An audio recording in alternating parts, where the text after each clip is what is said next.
Yo, what up, y'all? What up? Happy, happy corporate pandering month, guys. Happy corporate pandering month. Yeah, I saw Stream Elements pull up with the rainbow on their little logo. I'm like, oh, they got you too, huh? You're pressured. You don't care, but you're pressured. Corporate pandering month. Put up the rainbows for the month just to play pretend that y'all care. It's not necessarily about what you mean. It's about sending a message, right? Hey, yes, the rainbow flags, y'all. Rainbow flags. A lot of people would mistake me as being part of that community. So hey, it's okay. I can fake it if you want to. Whatever. Appreciate y'all pulling up, man. Appreciate y'all. But happy Friday, y'all. Definitely some things to talk about. We gonna have fun, obviously. Normally I do the stream on Thursday nights, but hey, Diablo dropped yesterday. You think I wasn't gonna play that when it dropped? And guys, yes, facts, Leon, facts. I am indeed the Benedict Arnold of queers. No doubt, no doubt. But what's good? What's good with you, Leon? What's good with you, Alex? Neozoic, what's good? Won't be on the stream tonight, but just drop by. Bro, much love to you, fam. I appreciate you, Neo. Just you going out there just to say that. Don't feel bad. I appreciate you pulling up. It means a lot to me, guys. It does. Yo, if you just dropped in, hit the like button, man. It really helps me out. I appreciate y'all always. She meant fake it on so many levels. Oh, man. Oh my god. No, Alex. No. Real quick, guys, let me say what's up. So, yo, what's up? Raz. I don't know if Raz is here, but he said he was gonna pull up. Jason, good to see you, fam. JF, Leon. Obviously, Orange. So, Orange just finished up his 3-movie review of The Godfather. I like to only think that there's 2, so I don't know what that third one you're talking about is. But it's cool you finally got to see it. You got to have your own opinion on, honestly, some highly influential and important films, honestly speaking. So it's cool. It's definitely cool. I hope you did enjoy it. Hey, Michelle Romeo. Appreciate you. Appreciate you pulling up. Retro Dude was good. Good all was good, fam. Livewire 4K, always good to see you, bro. Hey. Yo, Hustle, man. It's good to see you, bro. It's good to see you. I hope you're doing well. I always see you putting in the work, trying to achieve your goals. I love to see it, man. Hope you're doing well. Can't wait to see you pull up to YouTube again and make it the norm and kill that the way you've been killing what you're doing with them gains, bro. Yes. Hustle having them gains. But thank you so much, bro, for being a member for 6 months. A mainstream classic, sir. Yes, you a mainstream classic. Appreciate that. He says, hey, 6 months around the sun. Keep up the great work, Cage, man. Obviously, I'm gonna keep putting in the work. You keep putting in the work, making yourself better, making yourself happier. That's what I love to see, man. That's what I love to see for the people around me overall. So shout out to you. Appreciate you, fam. But Jeff said, imagine the Revit mods when the PC port comes out. No, I don't want to imagine that. I do not want to imagine that, okay? Yo, she's gonna have massive tits. Her feet are gonna be out. It's gonna appeal to every fetish possible. Don't make that a furry fetish, man. Anything but that. Nah, no problem, Hustle. Oh man, we gonna see how sick the PC gaming community is. I might end up siding with console Kremlins after that. We'll see. We'll see. I call it like I see it, man. If I see bullshit anywhere, I call it out. So we'll see how bad it gets. And bot Rich needs to shut the fuck up. The bot says, let's have some fun. This chat bot is here to keep you company. No. Terrible. Terrible. I'm still trying to work out bot Ricks. It's obviously still beta. Piece of beta. Yo, Lemonade, what's good with you, bro?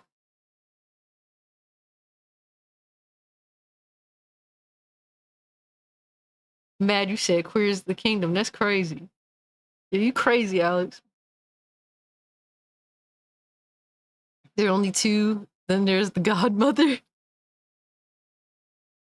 Oh no, anything but that, please. God, make it stop. That movie wasn't released, it escaped.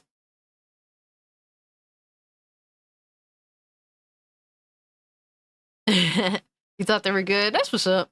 That's what's up. I love those movies. I love the discussions around the Godfather films. Like there's so many like YouTube accounts just dedicated to talking about mob flicks specifically. And they're always fun to catch, like to just to see what topics spawn from all these like, you know, mob flicks in general.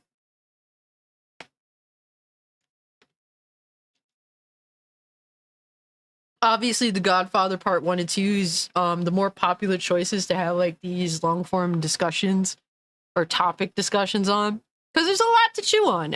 You know, for just films in general, there's definitely a lot to chew on. Ooh, Lemonade King pre-ordered Final Fantasy 16. That's what's up. Glad to hear it, bro. I know you've been getting butthurt at Street Fighter though. Oh shit! Hold on one sec, y'all.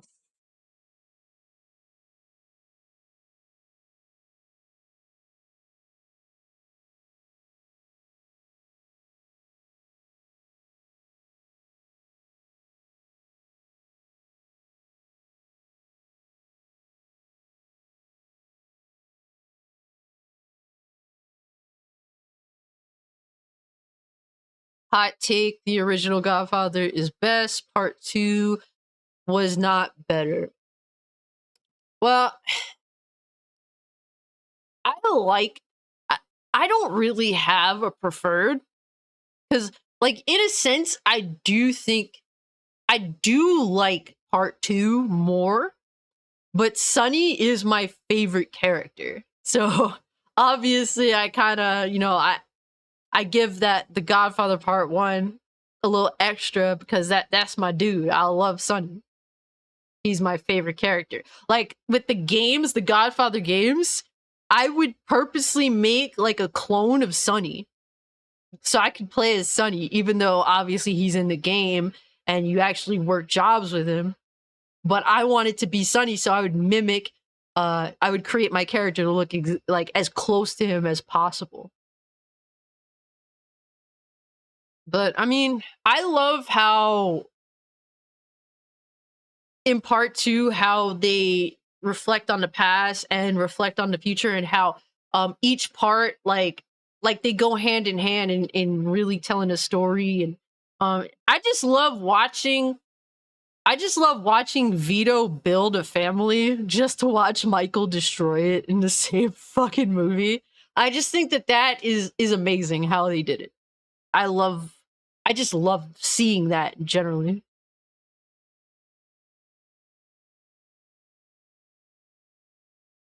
I don't know. I think it's like artistic. I don't know. I guess it's. I mean, obviously it's all artistic, but I think it's artful storytelling while it also being good and not like pretentious.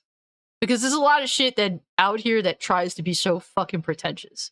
No, I would love to talk about Godfather. I should make a fucking second YouTube channel just talk about classic film. But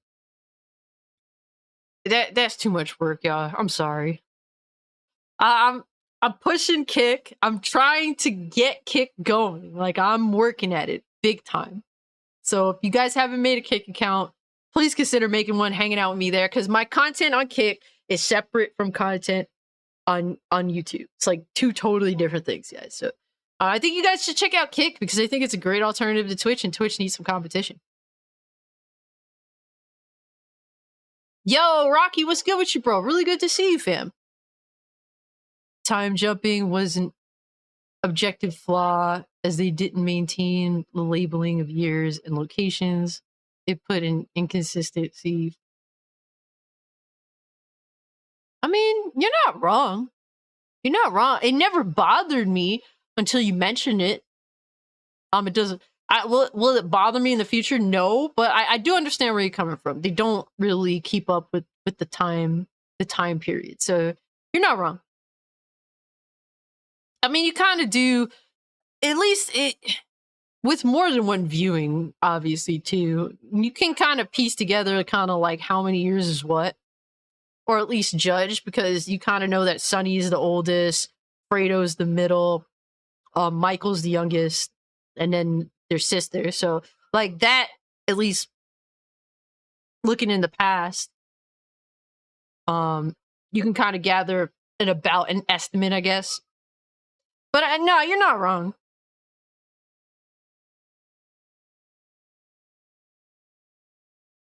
Did you see the Xbox tweet about working with GLAD and forcing inclusivity in all of their first-party titles now? Let's bring it up. Fuck it. Is it on their main? Shit. Let's dissect.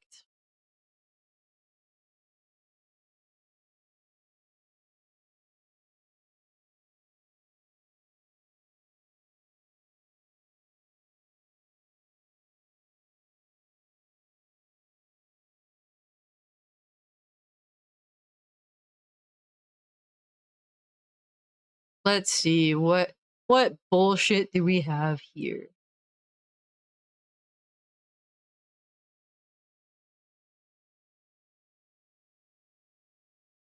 Xbox has games.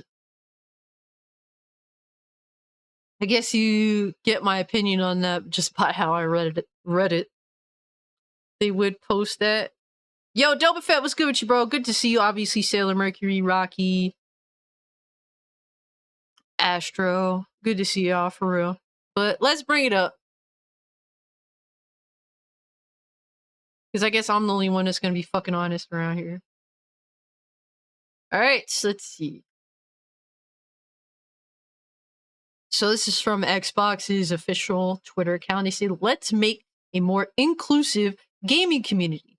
This Pride Month, we're proud to announce Xbox Publishing's partnership with GLAD as they help LGBTQIA+ staff and allies create more representation in their games. Read here about their collab and more. So, has Oprah even come out as being gay? I mean, obviously we know she's gay. But has she officially come out and said that, yeah, I'm fucking Gail. What is her name? Gail?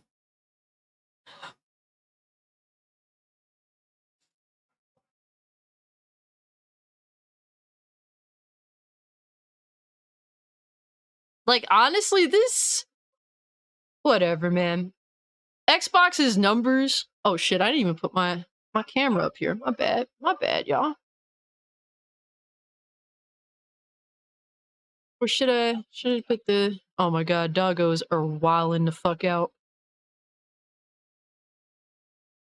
Don't remember Oprah ever discussing it. Yeah, I don't remember her discussing it publicly. I mean, she's always with Gail, so it's like, y'all gay. We know. They just don't... She just obviously won't say it. I don't know why. It's like, it's 2023, bitch. Why don't you just be honest? I mean, I guess it's their business at the end of the day. But people are definitely looking at... Like, people been looking at them for years! For fucking years! Y'all are gay! Like, clearly. But, I mean, look. Honestly, this makes sense, man, because of how minute... how minor the Xbox community is in regards to the box itself. Like in Xbox, like people that play on Xbox, you would think only the LGBTQ community played on Xbox. I'm just saying. But I guess that's more important. That's more important, the whole representation, whatever, even though that's drop in the bucket. I mean, look, I don't care if the characters are gay or if they're straight. I just don't want it in my fucking face. Honestly, when it comes to like stuff like games, I mean, what are they gonna do? Like add characters that are gay? Like, okay. If at some point it stops representing the mass majority of people out there, like if you take it too far, because like a lot of these companies, all their concern is just virtue signaling. Like they can't help themselves. Like they do take it to a point where it's like, if we look at demographics, you guys are kind of overrepresenting this group of people. So if it becomes that, I mean, like, I guess you'll continue to see your numbers dwindle. And that's really what it is. So hey, they can do what they want at the end of the day. If it becomes obnoxious, where it's like feels misplaced, then I'm over it. Like I just won't play your games. Because it's like when you're more concerned with representation over making sure games launch in working fucking order, making sure games are actually fun to play and good. Like, if this is your main priority, I mean, then you're never gonna fucking recover. Like, you guys are just gonna continue to dwindle. Glad as an organization is sus. Personally, I don't know. I'm not really... I don't really keep up with these companies. I don't care. I don't give a fuck. I just don't. So I couldn't say for sure like how Glad is as a company. I've heard of them before. I think they've had something sus in the past come up that kind of got like, you know, people caught wind of. But I'm not really aware. I mean, if this is what you want to do, go for it. But if it becomes obnoxious and then you're crying that you have no fucking player base, I mean, and your games die, like Redfall died literally out of the fucking gate. It's like Redfall's like that horse that in a horse race, the race starts. And basically Redfall was that horse that literally tripped while exiting the gate and fell flat on his face. And it was already over. And the fucking all the other horses are already gone.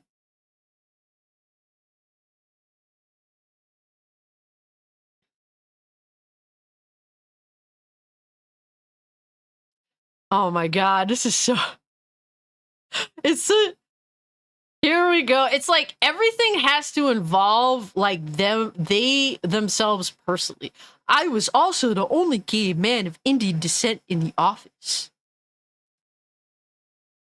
Who cares? You know how many times I got to represent the fact that I'm a tomboy in any of the work that I've done in regards of employment? Big fat fucking zero. Zero.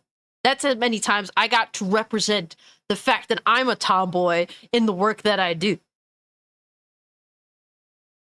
Because it's like, it's not about that. It's about you performing your job and how well you do that.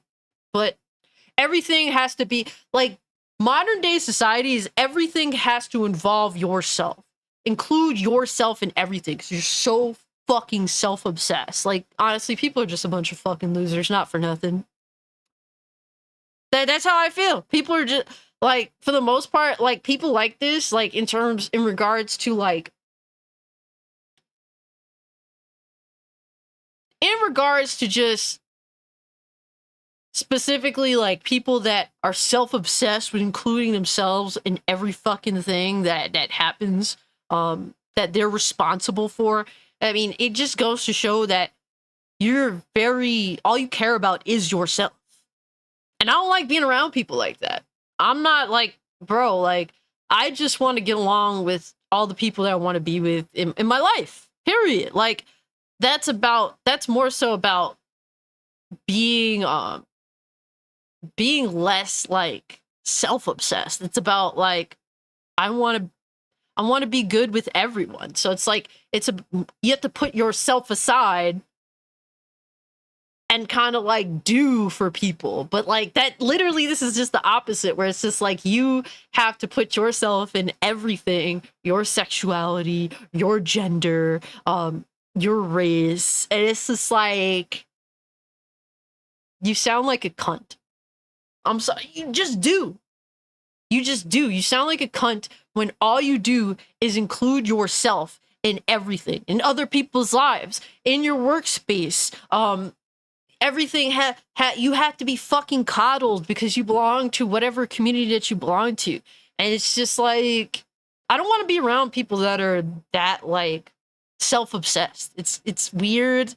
It just sounds like you have a bad personality.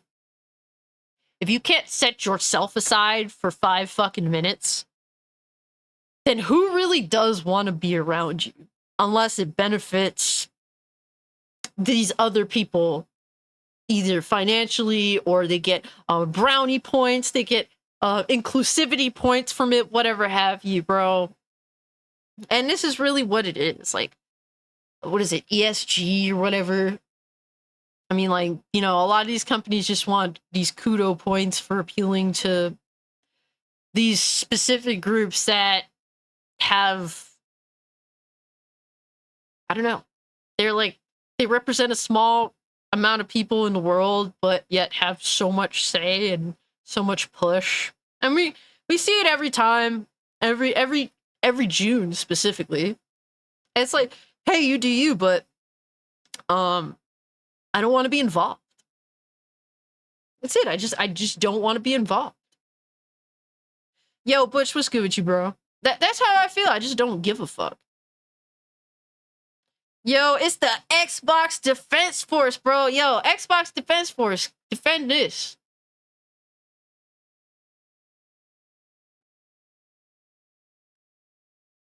Defend that.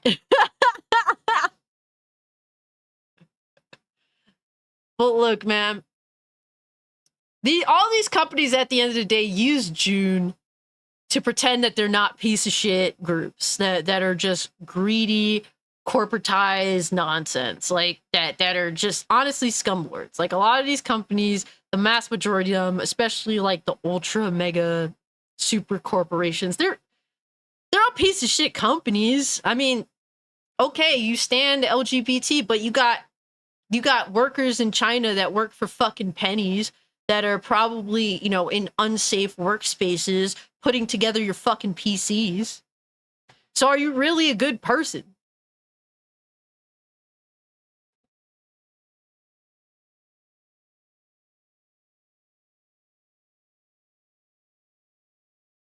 No way Xbox is pandering now. That's what they do.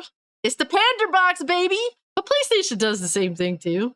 It's the pander station. The pander box. Not to be confused with panda. Hold the line, Xbox gamers. Yes. Yo, Soul Eater 23, what's good with you, fam? How you doing? Happy Friday. Happy Friday, everyone. Hope you're all doing well. To me, I'm indifferent. Whatever.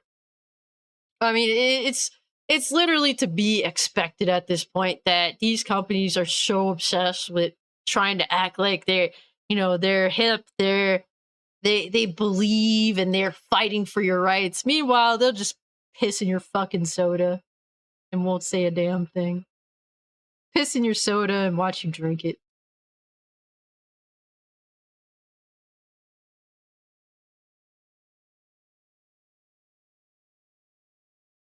Do that. You want to know who doesn't pander to the Lucky Charms Brigade? Nintendo. Facts. Facts. And like, I have this love-hate relationship with Nintendo. I love how they don't cave to pressure, but sometimes it does suck too. It's like a double-edged sword.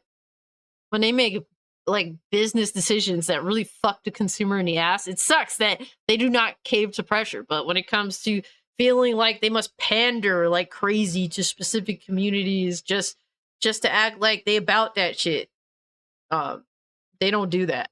I'm glad that they don't cave to it. So business as usual. Facts. Retro dude. I'm glad that clearly y'all know what it's all about. Whatever, man. it's already hard to get me to play Xbox games just because most of them are shit. And like honestly, it like Xbox, you know, you just play the games for the memes at this point. I played Redfall for the memes. Like I'm like, let me give it a try. A lot of people are saying that it's crap. It looks like crap, so let's give it a try. Hell, maybe, just maybe, I could have a fun time with a couple of friends. It was established that that game was just unplayable. I wouldn't dare share that experience with my friends. Uh-oh. Uh-oh, don't come for me, Xbox Defense Force, anything but that. I'm hiding my Sony hat. My pre PS3 Sony hat, mind you guys. Because I used to be an Xbox fan. I mean, I used to be an Xbox and a PlayStation fan. Now I'm more so PC. I used to be into PlayStation. And honestly, the last generation was like it. That was it. Now it's just like I'm hoping to beat sense into PlayStation. Xbox I don't take seriously anymore. But this is why, because they're more concerned with pandering to the LGBTQ community. That's why, in terms of the gaming space, they'll have as much of the share of gamers as there is LGBTQ individuals in the world. So that'll be that's what it'll equate to. Ooh, Zelda got me back in Nintendo. Okay. Redfall was one bad game. We've been having bangers after bangers. Yeah, like 10 years after the game releases, they finally get it running right. Shout out to Sea of Thieves. Shout out to Sea of Thieves. What's that zombie game that had State of Decay 2, Halo? All these games launch fucked and come out. Hey, give it 2 years. All right, now it's good. Now it's worth playing. It was in beta the whole time. So I bought my Nintendo Online membership on eBay, cheaping out any way I can. I don't blame you, man. I believe that all gamers should be cheap now because, well, I think it's warranted. Any way you could get anything cheap, I don't blame you. I had a rare Metal Gear Solid 2 Xbox version. Okay. I didn't know. Wait, Xbox version. That isn't a thing. I had to think about that first. That's no. Metal Gear was exclusive to PlayStation up until like Metal Gear Solid 5, right? Was Metal Gear Rising on Xbox?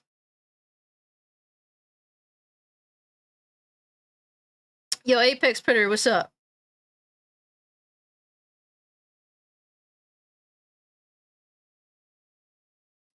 Apex says, I'm new to your chat. Appreciate you pulling up, bro.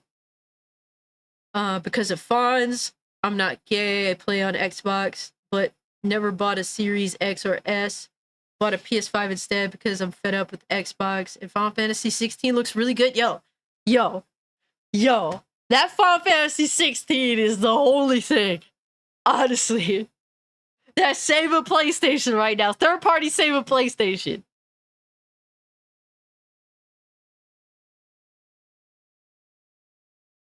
You only ever saw Metal Gear Solid 2 for Xbox? Yo, Trace, what's good with you, fam? How you doing, bro? Look,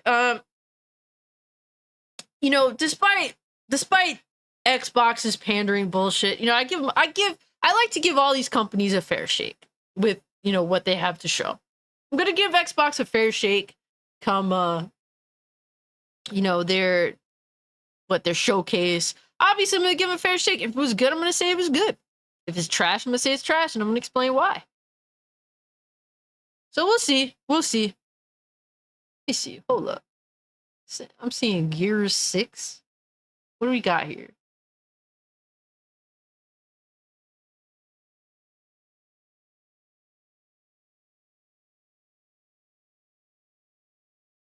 Saying Gears 6 might be canceled? The fuck?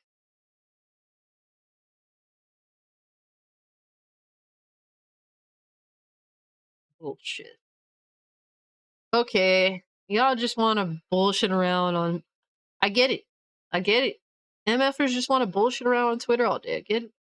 But I do have a dope ass announcement to make, guys. Okay, okay.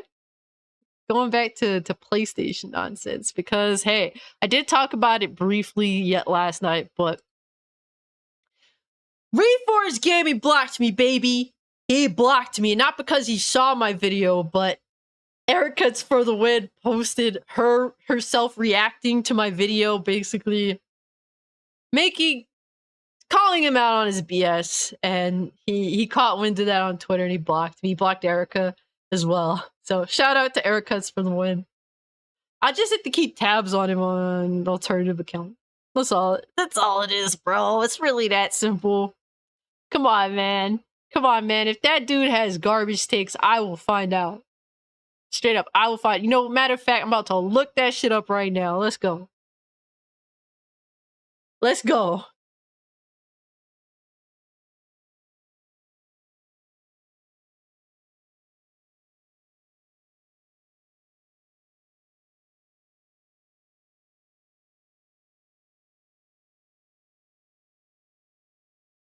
But that's a badge of honor, sir. A fucking badge.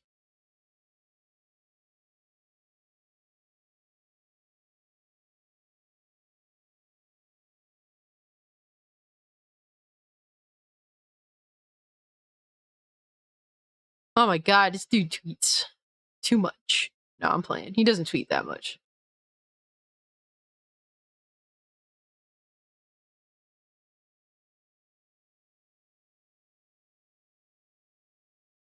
Whatever. This dude is like milk toast and boring as shit. Like to me, look, I won't dump on you. I won't dump on you if at least you're entertaining with like your fanboy nonsense. But like, yo, if you were boring like Reforged Gaming is, and you are a console Kremlin, like like as crusty of a console Kremlin as you possibly can be, like Reforged Gaming is, of course I'm gonna dump on you, bro. I'm gonna dump on you. There are so many entertaining fanboys out there that I love them. They're fucking hilarious. There's definitely a few. There's a few that I absolutely love. And you know what? They just know how to be entertaining. They really do. It's like, how can I hate on this dude? How can I hate on this dude or this chick? Theoretically. Yeah, Alex's boyfriend blocked Alex's wife. That's crazy, bro. Alex's boyfriend caught Alex's wife talking shit.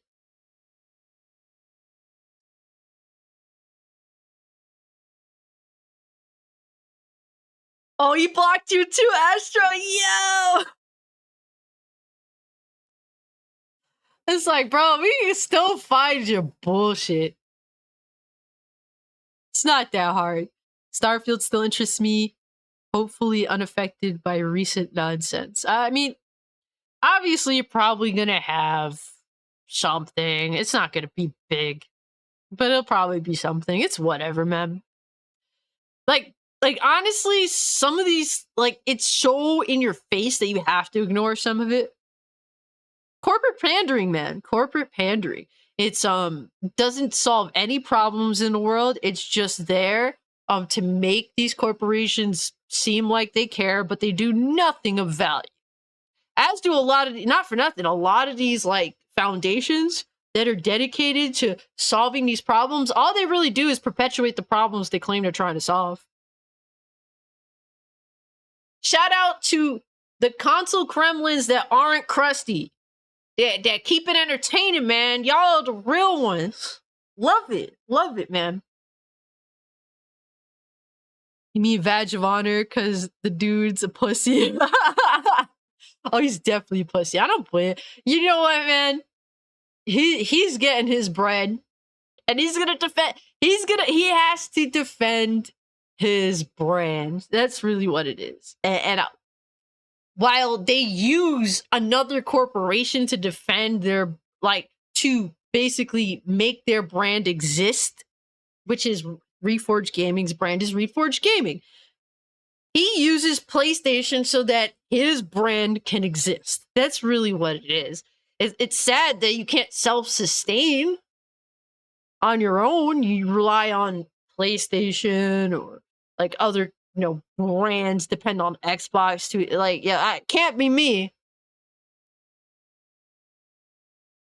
But hey, shout out to Reforged Gaming for blocking me. I will still be making content if he has some crazy ass shit to say. That's all it is, bro. That's all it is, man. It's whatever. But we do have to talk a little bit about PlayStation right now because I did, I saw something interesting, particularly about Spider-Man 2. Oh my god, speaking of console crumblers, are you gonna put out those shirts anytime soon? I legit want one. Oh my god. I still haven't even put out t-shirts of my own logo yet. I still have a one of one, okay? Like I still haven't even put my own stuff out there yet. I know there are a lot of fanboys out there, but one of the worst in my opinion is known as MBG. Yo, MBG, I used to fucking watch MBG way back in the day. Full disclosure, I'm not ashamed of it. I watched him when he was an Xbox dude, and he was a frustrated Xbox dude. Because it's relatable. You're frustrated for damn good reason. It's perfectly understandable why you're frustrated. So I watched him back then, and then he converted to being a PlayStation fanboy. And when you become a PlayStation fanboy, you become like this elitist prick that just that wants, console exclusives so that you have something to brag about and all that nonsense, and kind of became an elitist asshole. So shortly after he became a pony, I kind of just stopped effing with him. He's more humble, he's more relatable when he was a frustrated Xbox dude. Yo, Lobo, what's good with you, fam? Oh yeah, we can still see his garbage takes. That's really what it boils down to. We need a female Joe Pesci shirt. It's a must. Oh my god. That would how would I make something like that? I would have to default to experts, man, in terms of art. Y'all have to come up with these ideas for me. I don't know. That would be I mean, I've been related to Joe Pesci. I've been related to Kristen Stewart. Some people said I look like Kristen Stewart. Is that her fucking name? The bitch from Twilight? Like, huh? The fuck? Obviously, Sly Stallone, which I prefer that comparison over Kristen Stewart, okay? At least Sly Stallone is a legitimately talented individual.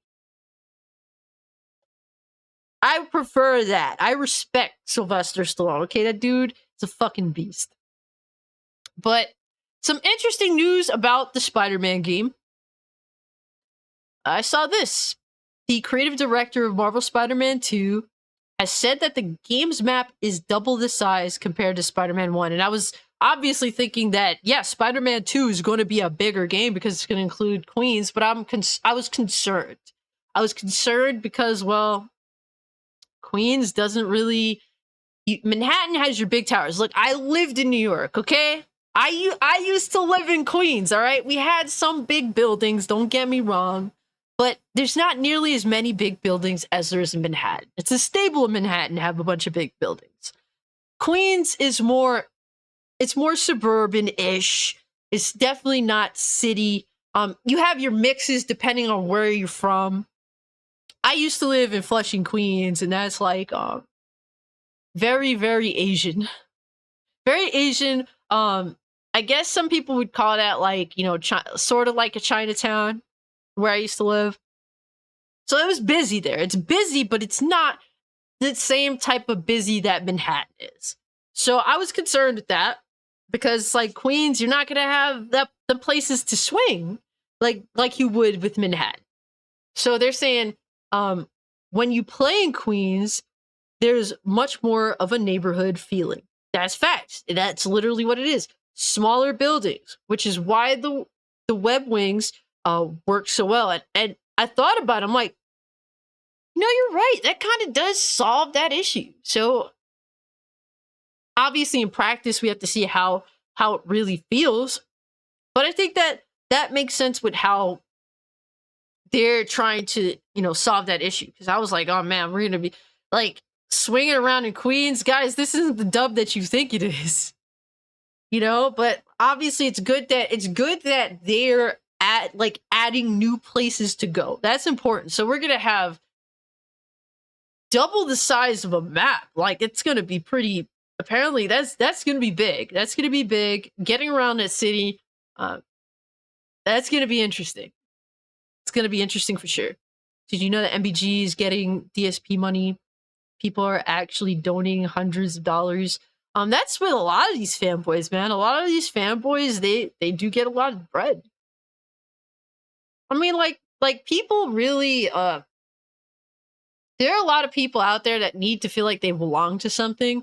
I don't know if it's specifically because they're denied something in their home life or they want to be a part of a community on the internet. But like they gravitate towards this console war thing in a way that is weird, and it goes a little bit extra. I mean, like console warfare, like the whole thing, it used to be entertaining.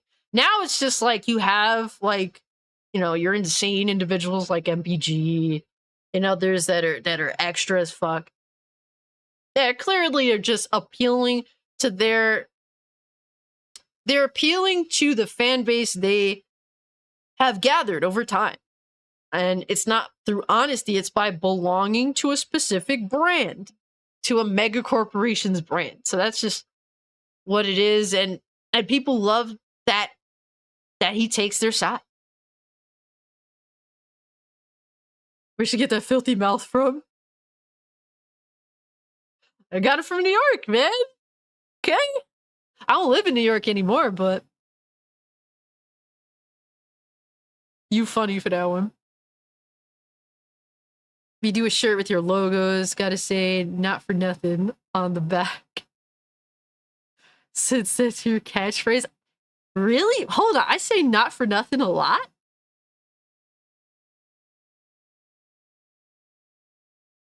Really? I didn't even caught that. Yo, I man, what's good with you, fam?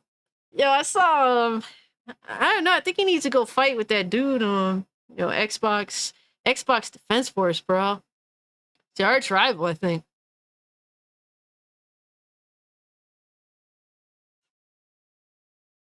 That's a problem with Spider-Man. The areas he's based on is very limited. Manhattan, Queens, Brooklyn are the only places that make sense.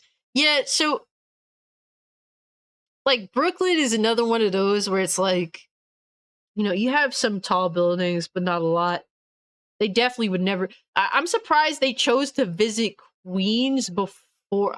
I mean, no, not really, because I know that Peter's been like he lives out in Queens, if I'm not mistaken, like with Aunt May. I can't remember honestly, but I mean they've done this before. Technically, like Ultimate Spider-Man on the PS2, you kind of could swing around in Queens, and it sucked. It fucking sucked balls, guys. Okay, I played that game. I love the game, but swinging around in Queens, going by Peter Parker's house, that shit sucks. That's the one negative. Yeah, exactly. They're fanboy for money. Look, man, like it's an easy thing to do to fanboy for the money. That's really what it boils down. Like they do it for the money. I get it. But like, look, I want to have like real honest conversation. I want to have the conversations that like before I did YouTube, I was like, man, why don't people talk about this from this perspective or that perspective? Like I didn't really relate to too many people that thought the way I did. So it's like all the more reason to start doing YouTube, right? Put your own thoughts out there. And overall, I want to have a discussion. Even if you disagree with me, even if you agree with me, I want to have a discussion with people that are willing to talk to me. You don't have to agree with me. You don't, like, maybe we can come to some form of understanding. We learn more from people that we don't agree with. That's the interesting thing about it all, you know? Love Sega versus Nintendo as a kid, because that was entertaining, you know? Like it wasn't all this social media nonsense that made it extra, like all the time. Because it's like, now it's just all the time. Like, losers want to appeal to their brand of choice. So it's like always in your face. Like, it's like, you know, back in the day, before the interwebs, you know, had these communities that did all this, like fanboying. You know, you'd have your little fanboy spouts at school, but then at the end of the day, you go home with your homies and you play some video games. Whatever, man. Like, I would go over to my best friend's house and we play on PC. We play World of Warcraft on PC, play on Xbox or PS2 because he had all that shit. So, like, you could have your little fanboy wars at school with, you know, classmates and all that. But at the end of the day, it stopped at some point. Whereas with social media, it never stops. It's always who has to have the hottest take next, you know?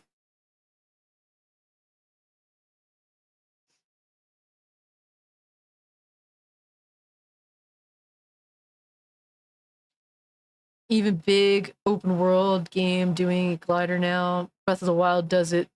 Then it just becomes a thing. I mean, like, hey, definitely, I'm sure it inspired some things, you know? Anything to get around, you know, like all these games inspire, you know, other games. And it's cool to see. It's cool to see when it happens. So that's definitely a good, you know, something noteworthy for sure. I mean, shit, Fortnite was doing it. Like all these like, what do you call it? Battle Royale games where you jump out of something and then you glide. I mean, it's been a thing for a minute. Yo, Butch, fuck you, bro. Miles Morales game bored me so much. I'm not too excited for this sequel. Yeah, honestly, let's be real now. Miles Morales is glorified DLC, and I bit because I wanted, you know, I wanted PS5 games. Was I bored of it? I mean, I managed to play through it twice to get the platinum, but it was whatever, man. It was kind of just, it's just content, right? I guess everything now is just content. I make content. You know, YouTubers make content. Twitch streamers make content. Video games are content. Movies are content. TV is content. Nothing is artistic anymore. Everything is just fucking content. Peter Parker is born in Queens, and Miles is born in Brooklyn. Yeah. So what is the third game gonna be? It's gonna be Manhattan, Queens, and Brooklyn?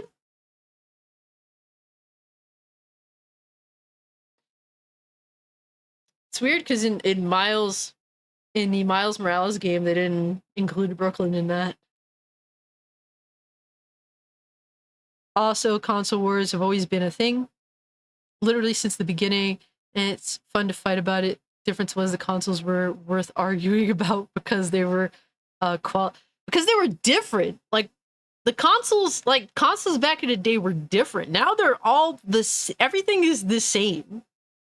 They're all the same for the most part. I mean, like if you compare Xbox to Sony, what's the difference? Oh well, PlayStation has like a handful of exclusives that are no longer really exclusive because you can get them on PC. I mean, what the fuck is the difference? Like Xbox is more North American centric. They don't get much much Japanese games. They don't get much Japanese support, but that's really because, you know, a lot of gamers that they're into Japanese games don't really gravitate to Xbox like that, which is understandable. Third game, we going to Missouri. Shit's gonna be crazy. Yo, isn't that where Far Cry 5 took place or some shit? Wouldn't surprise me, bro.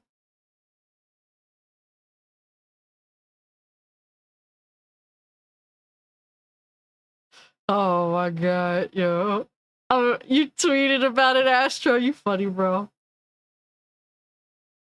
Oh man. Someone said she would try to reach out to Japanese developers. Look, every generation, honestly speaking, every generation, Xbox has tried to reach out to Japan, and they just rejected. They brought so many games every single generation on the OG Xbox 360, fucking Xbox One, and now Series X, since they kind of mingle together now anyway. Like, they've tried many times. The closest they ever got to success, which I don't consider success, is 360. 360 had a decent amount of Japanese titles on it. They had what, like 2 million, what is it, 1.5 million units sold in Japan, and that was as successful as they've ever been. It was like 1.5 million units in Japan versus PlayStation 3's 10 million units in Japan. They still lost. But they have tried. It just doesn't, like, Japan does not embrace Xbox because it's not Japanese. And it is what it is. Like, every country is nationalistic to somewhat, to some extent. But it's not like they're missing out on much if they don't have an Xbox. Yeah, exactly. 360 was their best effort. Facts. Not worried about Spider-Man 2. It's going to be great. I think Spider-Man 2 is going to be interesting. I think it's going to be good. Great. I mean, I think that the reception is going to be great. Like, for me, I loved Spider-Man when it dropped, Marvel Spider-Man on PS4. I loved it. Replay value just isn't there. For me personally. I know a lot of people can replay that game.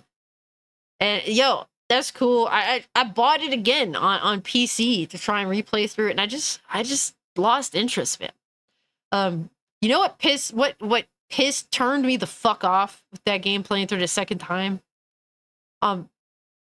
Fucking Mary Jane's big mouth.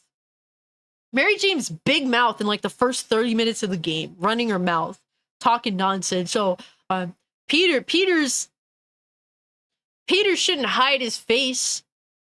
He shouldn't hide his face. He makes him a degenerate. Something to that extent. It's like he hides his face under a mask for you, to literally protect you, you piece of shit.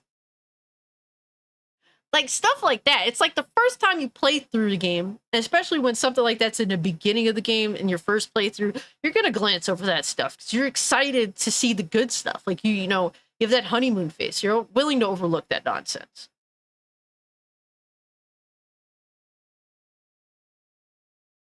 That's why they just have never done enough. I mean, but how much is enough, I mean, you can't bend over backwards for a country that just doesn't want you. Japan just does not want Xbox. They'd rather just go on the PC anyway. And real talk, Japan has not embraces PlayStation so much less than they have before. They don't really embrace PlayStation nearly as much as they used to. I think it has a lot to do with PlayStation really being like, going more Hollywood than ever before. And just the fact that, Japan, they want to be they want to be on the go. They'd rather choose between a Switch, their cell phone, or a PC. The console just sits in this ugly spot in the middle for them.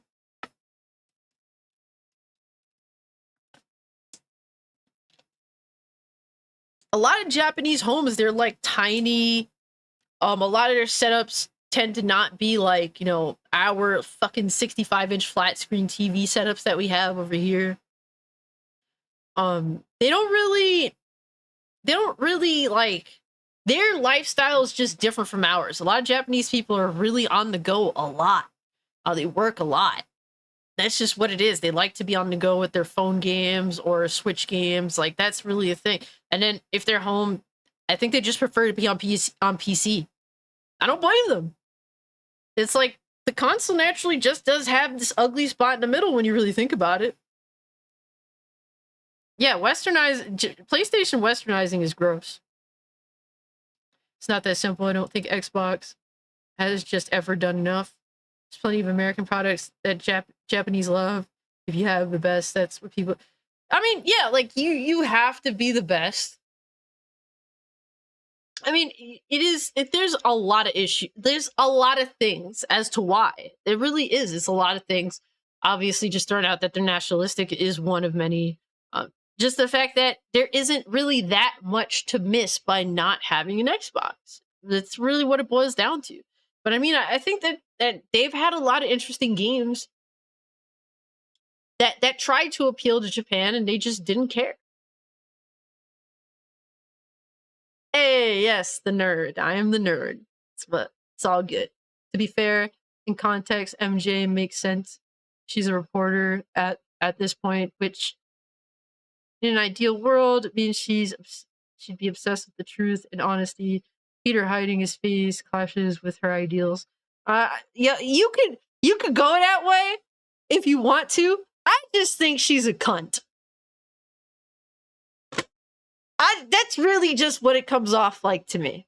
It's so gross. So gross. To me, if that's how you feel, hey.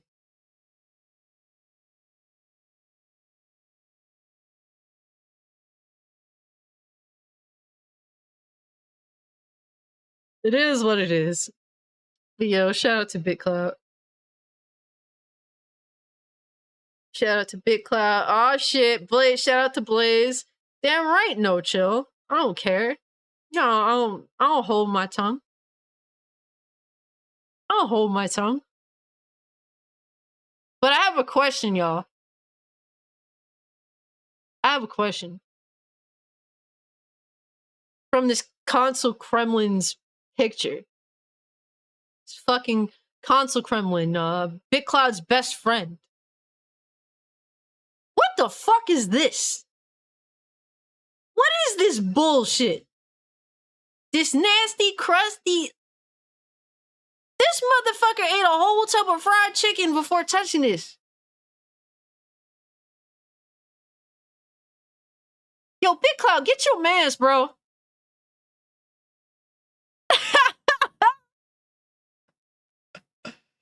Get your mans, bro. What is this? What? Yo, how the PlayStation controller white and still look dusty?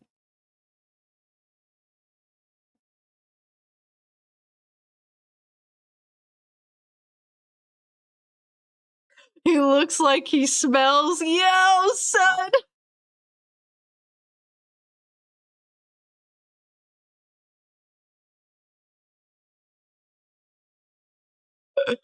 Yo, that is gross, bro. How did he feel the need to post that?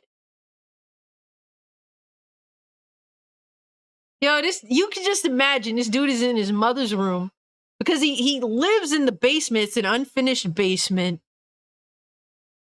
But he's like, man, I can't take pictures in this unfinished basement. I mean, look at the fucking gravel ground. Let me go to my mom's room, put these two DualSense controllers below this fucking tablet, the Switch tablet, and call it the Q Lite. He is fat, and he has high blood pressure too, especially since he's saltiest gaming. Yo, Talos, what's good with you, fam? Good to see you, bro. Happy Friday, everyone. It is nasty. Why'd you think it was okay to post this? At least wipe the screen. Come on, dog. Wipe the screen.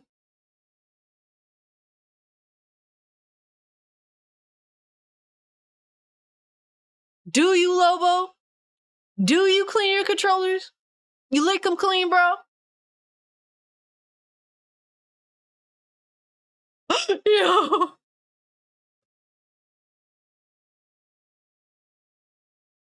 Yo, I saw that. I'm just like, ugh. What are you doing? Why would you do that? Why?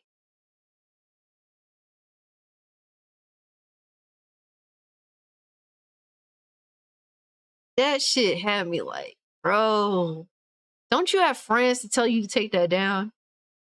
Do you have anyone that loves you? I guess he don't got no one that loves him. And he goes on, like, he never, dude, this dude don't stop. This dude don't stop. He does it. Look at this one. This dude says, how Xbox dudes think PlayStation dudes act when another game goes to PC a year after release, when PlayStation has been doing it for years. We don't give two shits, trust me. Now, if you want PC, you don't care. But look, man, a lot of these ponies, bro, a lot of these fanboys that aren't on PC, they have nothing to brag about anymore. What is there to brag about with PlayStation? Oh, my SSD, where I can only play Ratchet and Clank Rift Apart because my SSD on my PS5. Yeah, how'd that go? Those are the level of bragging rights that ponies got now. That's the level of bragging rights because they have no exclusives to brag about.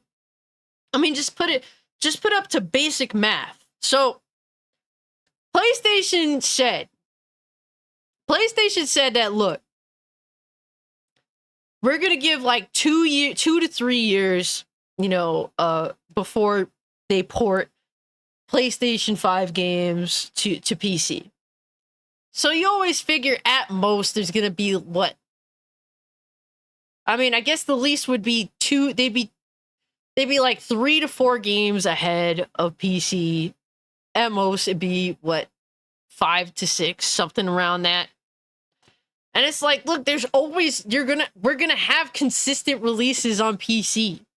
So you're just going to be bragging about games that you have just to yourselves for now.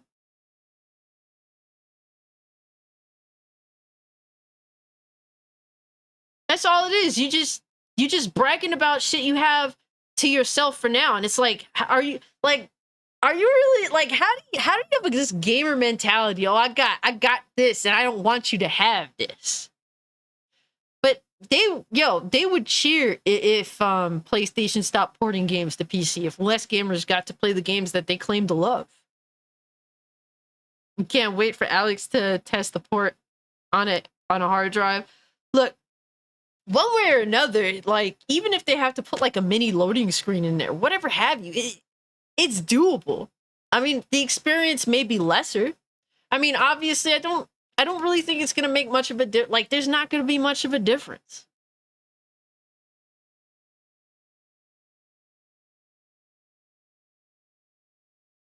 Looks like there's no sheet on the mattress. Probably not. I mean, those Xbox don't use their controllers for gaming, so it makes sense that it's tablet and PS5 controllers. Damn. Yeah, this dude, Salty, yo, honestly, bro, I should go live more often. Salty is gaming. A lot of these dudes would have, like, there's just so much to go on. They provide so much content with their garbage takes. But that's just the type of dude that Salty is. Dude is weird.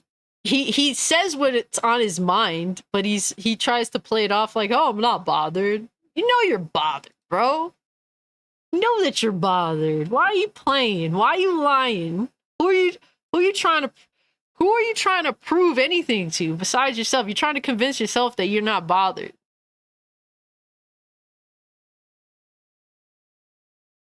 At least it gives them a few years to fix games on PC. Yeah, the real reason why that they have to hold back exclusives, they just want to make it appeal to the fanboys in a positive way. The reason why they're not porting, exclusives day and date or 5 months, 5-month difference is because they can't do it. They don't have an adequate amount of hands to do that kind of turnaround. They tried it with The Last of Us and it failed miserably. And they got outside source to do it as well. Couldn't do it in time. Exactly. He wouldn't tweet it if it didn't bother him. So I'd rather them hold back these games and that they actually come out in working order than them dropping broken ass games. That's like a natural thing. I don't want them putting garbage on PC. But I expect you to treat me like garbage? Treat PC gamers like garbage? These are games that PlayStation fanboys, they hold to high esteem, so they should be ported in working order. It's really that simple, man. Whatever time it takes for you to get it right, hey, it is what it is, right?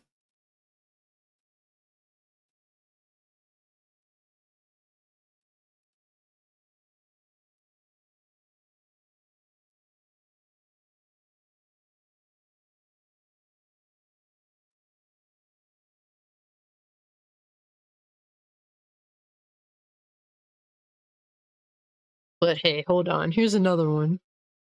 Here's another dude that I have to switch accounts because this bitch got me blocked.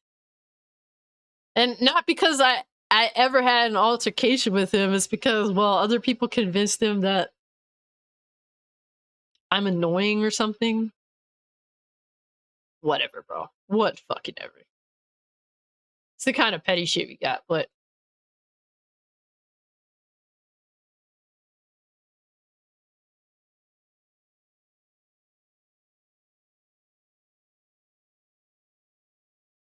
this dude I woke up to a block from this guy. But like, you know how dudes want to pretend they would be about something but put all these arbitrary reasons as to why they're not? You know, dudes that play pretend.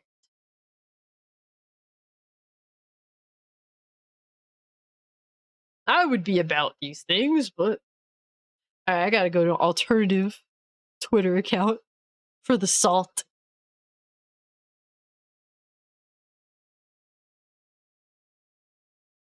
Alright, here we go. This fucking guy. Nah, Red Dragon just comes off like a corporate cunt. I don't even like talking about his bullshit. He's just annoying. Like, he's so annoying. It's like, bro, how do you abandon a successful YouTube account just to spread nonsensical PlayStation fanboy propaganda news on your Twitter? That's weird.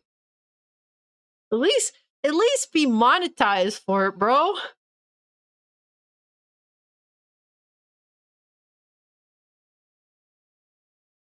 Karen's raisin potato salad. Yo, I like that name. No salty hot doo-doo stains in his drawers. Yo, son!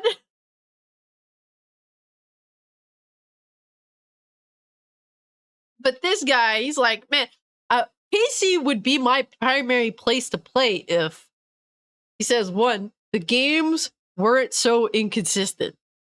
Bro, what does that even mean? You could have just about all the fucking games. All of them. There's nothing inconsistent. You have the library, the freedom to get the games that you want is larger than any platform. Any other platform you could get. What is this dumb reason? That shit is out the window. Dumb as fuck. If the interface was much more DualSense friendly, how friendly do you need it to be? I was literally playing Death Stranding the other day. You know what I had to do in order to play Death Stranding on a DualSense? This is what I had to do. DualSense. I was playing Death Stranding on Steam.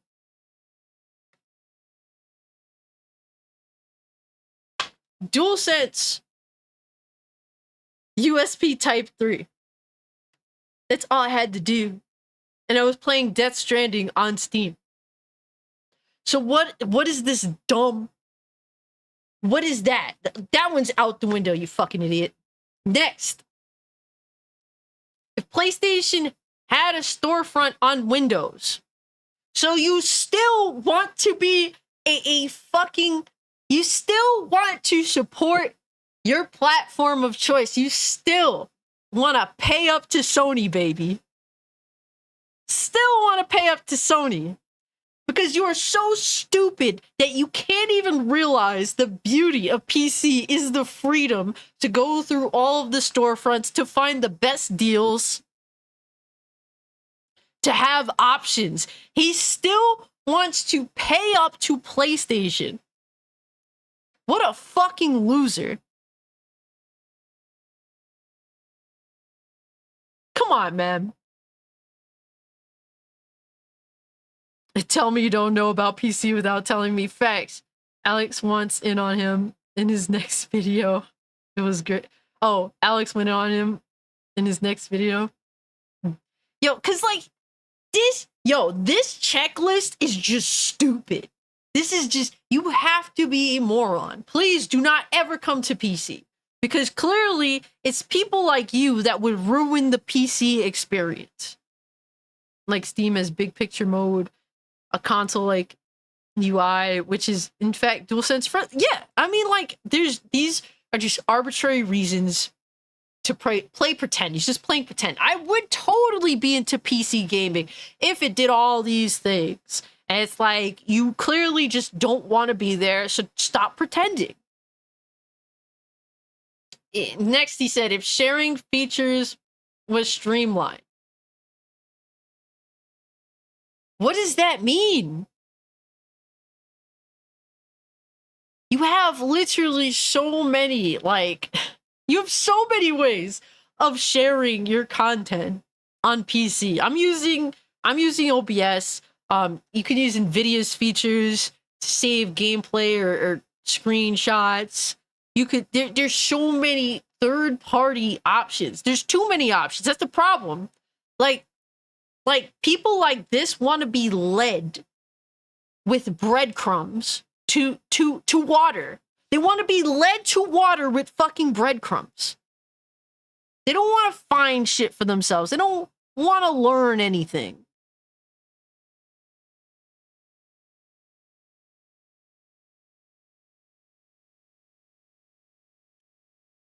He said, if PC gamers actually supported games, which would ensure we would get more quality games.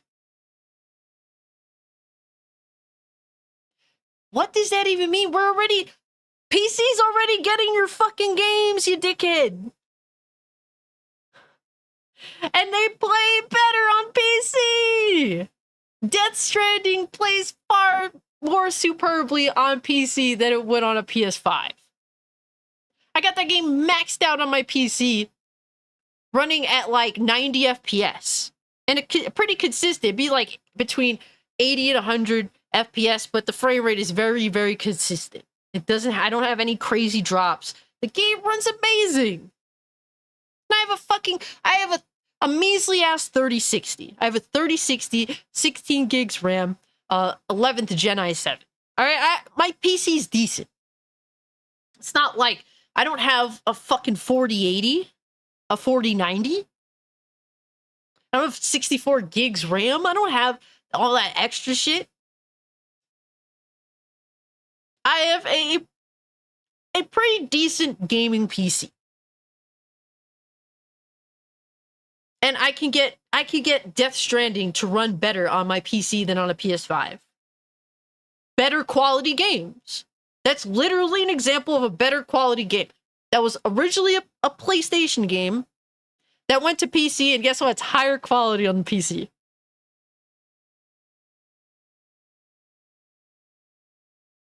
And the next is too many whiny PC gamers that stifle innovation. What? Huh? Too many whiny PC gamers? Like, PC gamers just do their own thing. That's like my point of building a PC. I wanted freedom to do whatever the fuck I wanted to do. That was the point. To not have to whine and ball gargle a specific company for things that I wanted. I don't have to fucking do that shit. Paid 6 years of PS Plus and PS Now before Sony changed to PS Premium. Shit, I'm not gonna lie to you. I paid for fucking 4 years worth of PlayStation Plus. Not PlayStation Now. But I got PlayStation Plus for half the price, so I bought like 5 years worth of it. CD keys, baby, a PC centric site.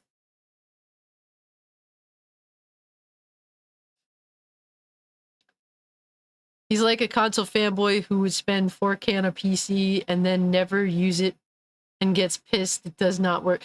Yeah, there's a lot of those. There's a lot of those in the PlayStation community. They'll be like, oh, well, I have a PC, but it sucks. Meanwhile, they have a $4,000, $4,000 or $5,000 PC. They have like a $800 monitor, and it's like a monkey sitting at a desk trying to figure out like, oh, how do I do this? How do I do that? And it's like taking a wrench to it. There's a lot of these console Kremlins out here. A lot of console Kremlins, they'll be like, oh, I have a PC, but like the experience is worse. And it's like, well, do you know how to do any of these things? And they're like, no. And it's like, that's why the experience is worse, because you're an idiot. You don't know how to do anything for yourself. If you know how to do anything for yourself, if you knew how to do things for yourself, if you were independent as a PC gamer, you would have a great experience. You have an experience tailored to you because you're on a PC, a personal computer you fuck with.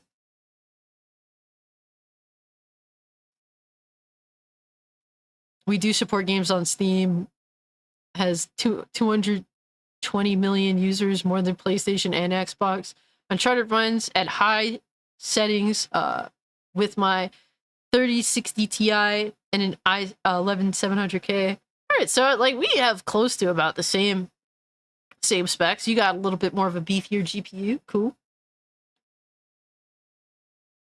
With DLSS, we get like 95 to 144 FPS. I need to get Uncharted on PC. Like, does he know Crysis set the standard for 7th gen PS3 and 360 graphics? Like, what the? No, they know nothing. They have like they talk all this shit, but they know nothing. That's really what it boils down to. Leon says, I'm no gaming expert, but doesn't PC enable innovation? Like, PC is the reason consoles had to get better to compete. PC is the king of innovation, isn't it? PC is responsible for making their PlayStation games. If that isn't innovation, I don't know what is. All these games that they're playing were made on a fucking PC, a personal computer. That's why it's so funny. It's just so funny how stupid these arguments are. Come on, how can you not look at this and just laugh at how fucking stupid this idiot is? No, like a lot of console dudes, and bro, sometimes I love to be lazy and just not give a fucking play on a PlayStation or an Xbox, but the shit just works for you. It's nice sometimes, but at the end of the day, I learn and I'm willing to learn, and I'm continuing to learn, and I've learned so much from being on a PC.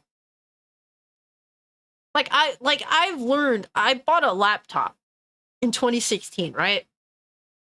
And it was a pretty expensive laptop for its time. I slowly dabbled. I was still PlayStation 4, primary PlayStation 4 gamer, but I would jump on my PC, I would play some games, I was learning new things. You know, like, you catch on. Like, it's not something you're not gonna know how to work PC and all this shit overnight. You learn. But the thing is, there's a lot of people out here that just don't want to learn, and they want to blame the hardware for why they are stupid.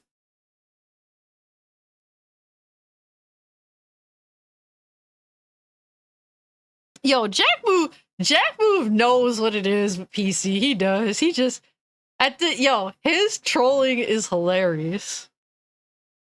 He just be trolling on Twitter talking shit. But like, people like this are actually serious. He thinks that these are a valid set of reasons why this dude will never jump on PC. Jack Move just likes fucking with everyone pretty much.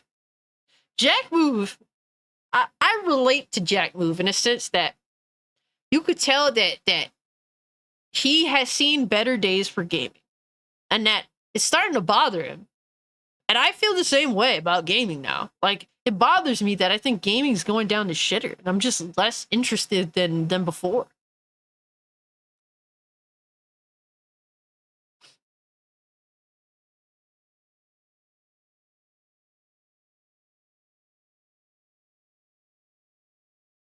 And this dude ends it off. It says, "It's more, I just don't have the time to list everything. It's more so that you're just a fucking idiot and you don't want to learn anything. Which is okay, but just be honest about it." That's it. Like, you know, I prefer people that are honest. If that's honestly how you feel about it, bro, I ain't mad at you about that. I understand you want to have like a simplistic experience on your box. Sometimes I do too. I can relate. But yeah, guys, we're gonna dive into Redfall because, well, like this story really, really speaks to the gaming industry as a whole. It really does. And just looking at what happened with Redfall, yo, hey, yo, Tatsusama, thank you so much, fam. Appreciate you for becoming a mainstream member, sir. Appreciate that. Appreciate that. That's been a dude that's been fucking with me for a long time. I appreciate you, bro. Shout out to you, bro. Thank you so much. What?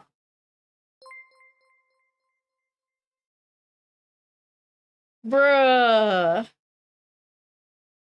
What? Yo! Shout out to Tetsu, bro!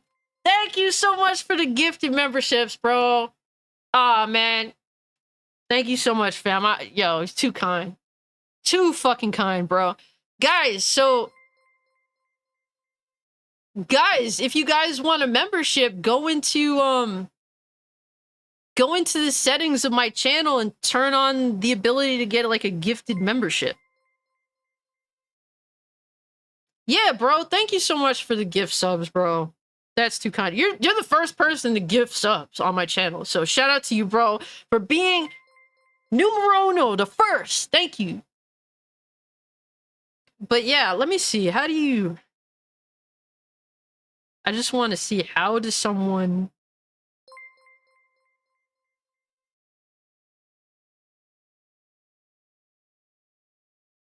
Yeah, so I think 4 people got gift subs. If you want to gift sub to my channel... Hey!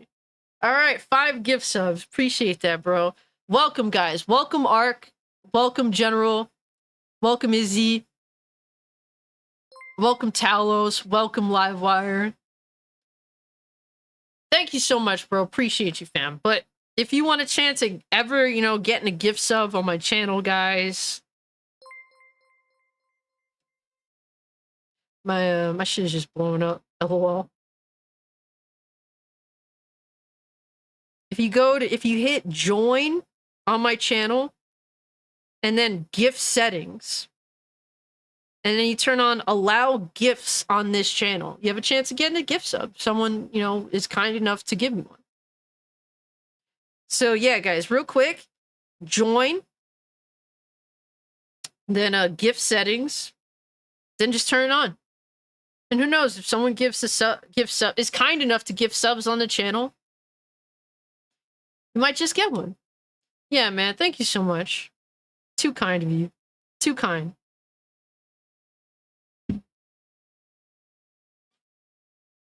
Hey, live wire up in here with the Ziggy emotes. The little man's right here. When I'm at my computer desk, he likes to lay down on the floor. But hey.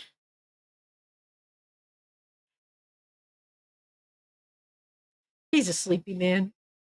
He's a good guy. I will be sure to get Ziggy treats. He loves his little treats. Yes, Cat Bomb. He's a good guy. He's a very loyal kitty. Right, Ziglord? And he be smoking cigs with me while reading nonsense on Twitter.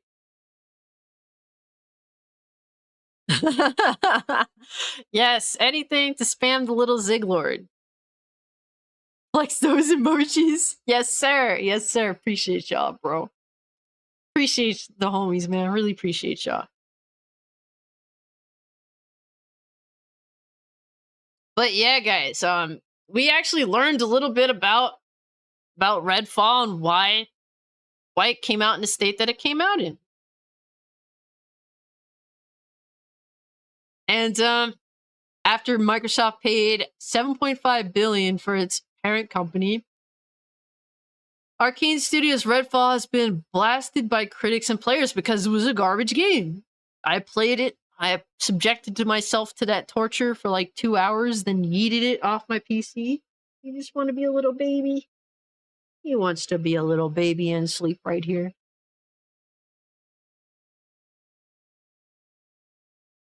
But yeah, guys, I'm actually going to scroll past the initial stuff.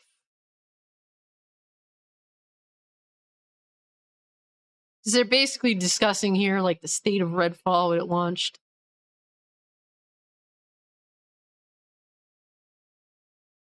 And they said a video game analyst and professor said Redfall's failure highlights the significant gap between Microsoft's lofty aspirations and their actual products, which also calls into question Microsoft's ability to establish long-term franchises on its own strengths rather than buying them outright. And then Microsoft declined to comment on a recent interview with YouTube channel Kind of Funny Games.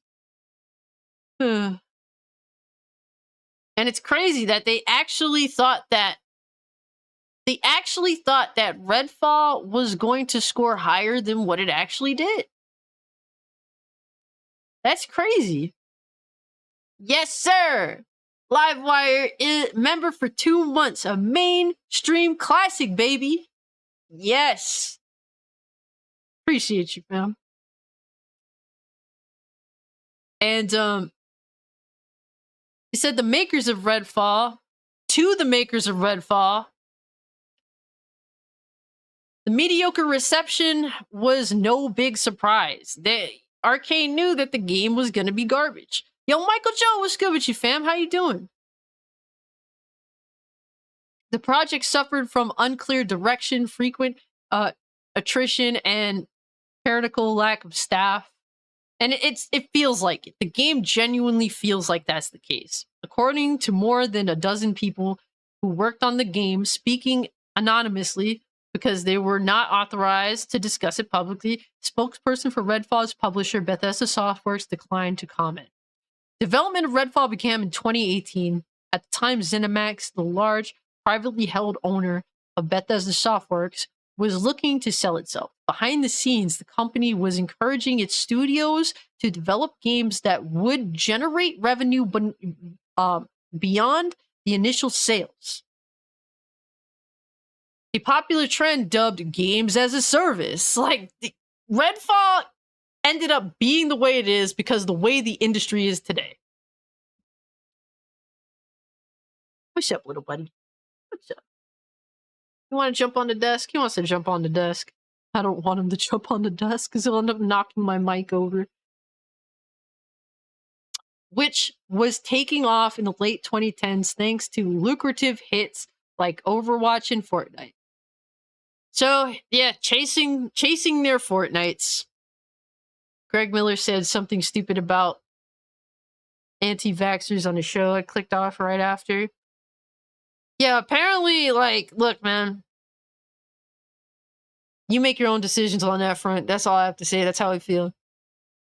Everyone has their own decision to make. And the fact that people like that want to pose their judgment on other people that made a different decision from them, Greg Miller can suck a dick. Greg Miller has always been a cunt. Like, yo, watch when the election cycle like the next election cycle. He will be full into politics, even though he's a part of a gaming channel. That dude is a piece of shit. He's all about that shit, you know? So it is what it is, man. People like that, they want to pass their judgment on you because they think they're better than you. And Greg Miller thinks he's better than everyone else. And he's a very politically motivated person. And by that, I really can't be bothered. Yep, he is a professional backstabber. That's literally what Greg Miller is. He did it in some of the most dramatic fashion in all of gaming. According to people familiar with the process, ZeniMax was strongly urging developers at its subsidiaries to implement microtransactions. That is, recurring opportunities within games for players to spend real money, say outfitting their characters. Although that wasn't an absolute mandate, several ZeniMax franchises such as Fallout, Doom, Wolfenstein would soon release new versions incorporating online multiplayer and monetization options. And what came of that? Wolfenstein, they put what the like the co-op game with the daughters of the main character. Garbage fucking game. Garbage game. I know Doom has had like multiplayer, but nobody really cares about that. And then Fallout, they have like Fallout mods on console, which apparently are paid mods, which is insane to think about. Imagine that on PC. Like, yeah, PC gamers wouldn't stand for that shit. Full gaming information and true reviews. I mean, yeah, it's one of those things where I don't even trust a lot of like big YouTubers either, you know? All I could do as someone that's interested in the game but is unsure whether to pull the trigger is just look to people that have similar tastes that I do in games, or like similar, like what they look for is sort of what I look for, to figure out if I would at least have fun with the game. Doesn't necessarily even mean that the game will be good. I'm just hoping that with the fact that this person tends to like the same sort of stuff that I do and they're having fun with this game, maybe I can have fun with the game. That's all I'm looking for, to have fun, even if a game isn't necessarily good. Yo, Casey, what's up, fam? How you doing? Happy Friday. Hope you're doing well. Always good to see you. Who needs Kotaku, IGN, Shieldwork reviews? I mean, yo, a lot of these independent creators got some Shieldwork reviews too. I'm just saying. You know, it's sad that that's the case, but it's true.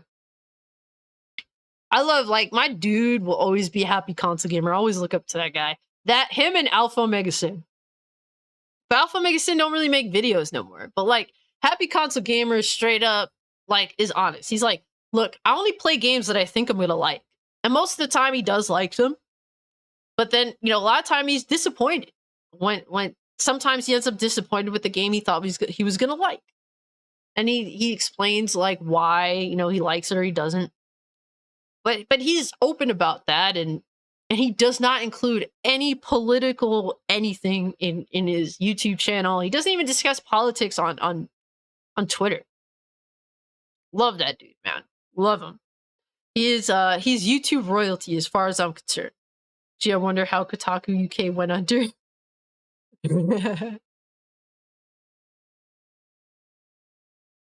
But at Arcane headquarters in Austin, Harvey Smith and Ricardo Bear, respected industry veterans, were tapped to serve as co-directors of Redfall following commercially unsuccessful release of its sci-fi shooter Prey a year earlier. Damn, wow, commercially unsuccessful. I didn't even realize that.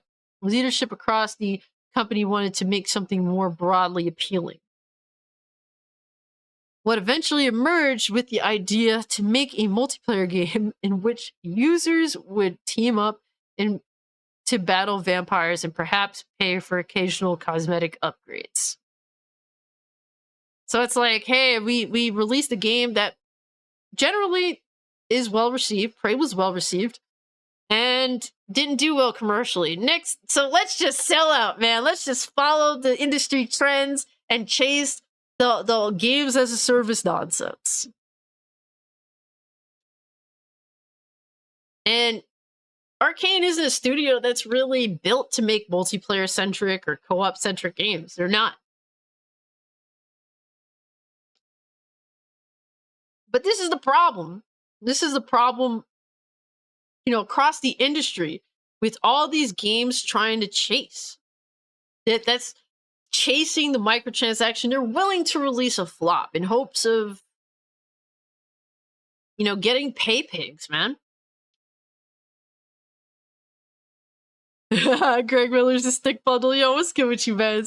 Hope you're doing well, bro. Happy Friday. Sergeant Sentinel Gaming, what up, bro? Happy Friday to you, sir. Hope you're doing well. Salty Butterbags, always good to see you. But if you keep chasing this and then making developers that aren't used to making multiplayer games, like hell, Naughty Dog. If you put developers that aren't capable of making multiplayer games and tell them, yeah, make us a live service, that tends to always fail. Look at Marvel's Avengers. They tried to make a live service model with Crystal Dynamics, and Crystal Dynamics was tailored to make Tomb Raider games that didn't have live service attached to it. But they're so fucking greedy that they'll just throw these devs to make these games that they don't want to make. They don't know how to make.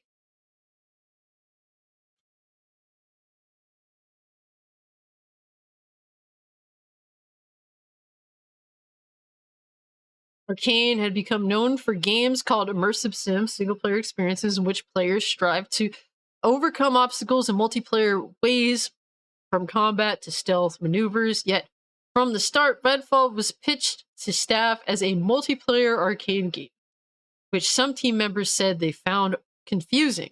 Whether the sort of gameplay that the studio specialized in would be technically possible in a multiplayer environment was an open question. And clearly, guys, they weren't able to pull it off. Developers under Smith and Bear said the two leads were outwardly excited, but as the project progressed, failed to provide clear direction. Staff members said that over time, they grew frustrated and management frequently shifted references to other games such as Far Cry and Borderlands. That left each department with varying ideas of what exactly they were making. Throughout the development, the fundamental tensions between single-player and multiplayer design remain unresolved. Smith and Barry did not respond to requests for comment. So yeah, they just didn't know how to make this game. And this is not Microsoft's fault. This is under ZeniMax. So, and the fact that Microsoft didn't assess this situation properly and say, yeah, maybe Redfall is just a dud, or maybe they need help from multiplayer team that actually knows how to handle that stuff. That's Microsoft's fault for not assessing these projects that were already in development before the purchase, before the acquisition.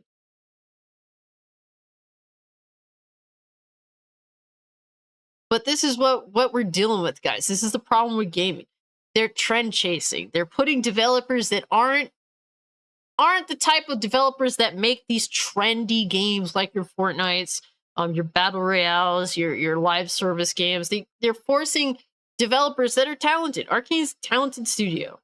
They've made successful games in the past. They've been relatively consistent, whether they're great games or good games. They've made in between.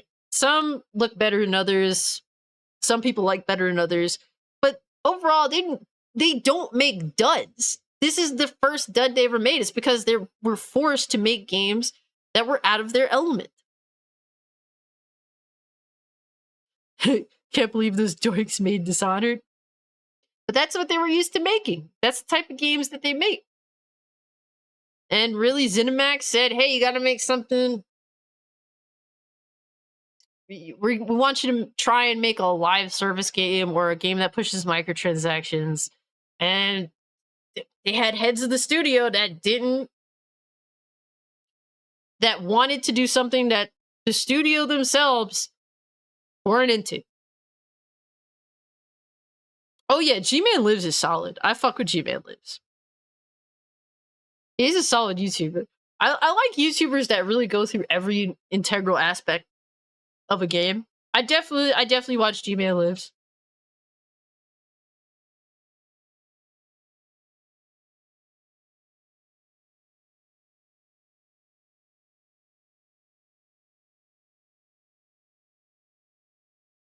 Felt like this year's Gotham Knights. Yeah. I mean, like, shit. What was it? What is that? Warner Brothers Montreal, if I'm not mistaken. It barely makes single player games.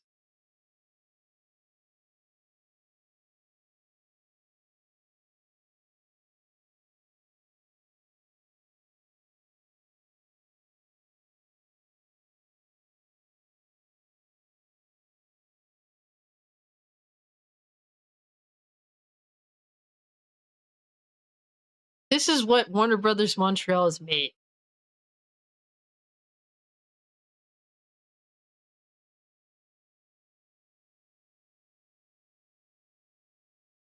My experience with Batman Arkham Origins is a very depressing one.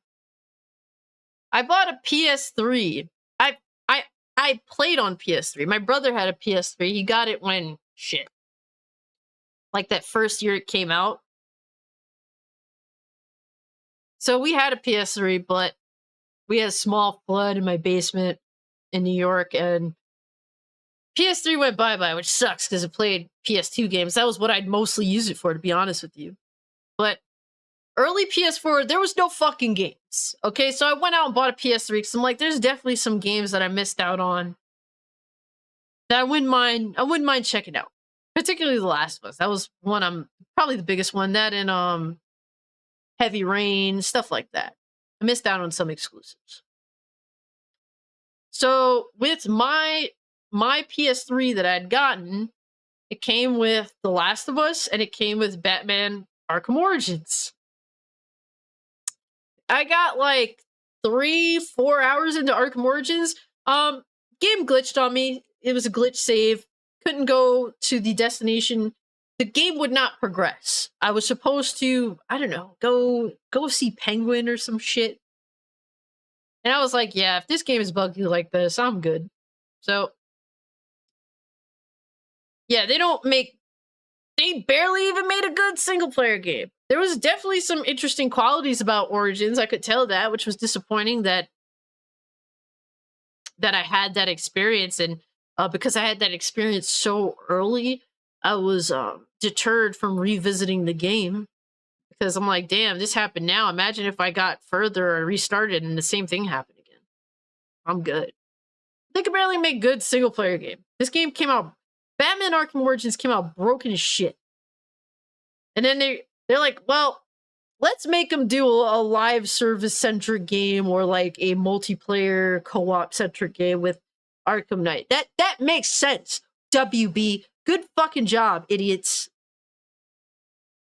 Who's excited for Suicide Squad from Rocksteady? Yeah, they're gonna make all these like respectable developers like Rocksteady, like Naughty Dog. All these mega corporations are just so damn. They're just so damn like all in on chasing live service, reoccurring microtransactions, reoccurring payment, money after the sale. They're so obsessed with trying to get it that they're willing to make some of the most beloved and respected studios in all of gaming look like assholes. Naughty Dog looks like a fucking big asshole right now with what came out about Factions 2. Suicide Squad looks mid. It looks Suicide Squad just looks bad.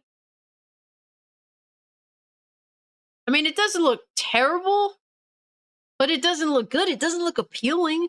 And it's a live service battle pass, bro. If it's good, I'll pick it up when it's like $10 or on a service.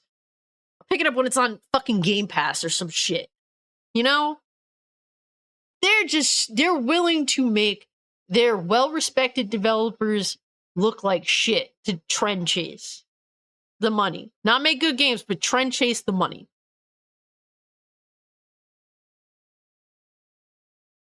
This is why I just speak out about this stuff, man. Like I come from a time and honestly, gaming is passing my generation. They want to go after the younger audience. They want to go after young dudes, young chicks, really. They want to go after the women because women statistically are more willing to part ways with their money. And they want to go after the younger crowd that's used to the phones with phone games, with parting with money, parting with their parents' money. So gaming's passing over me because, well, we've seen gaming in a better state.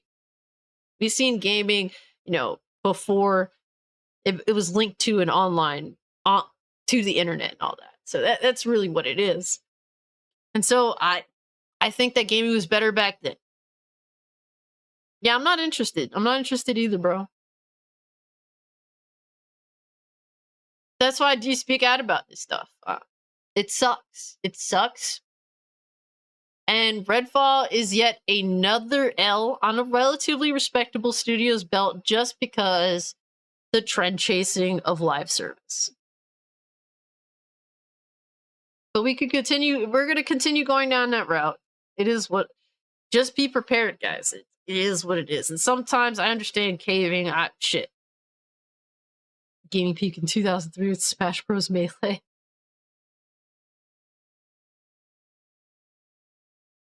Oh yeah, a lot of women play mobile games.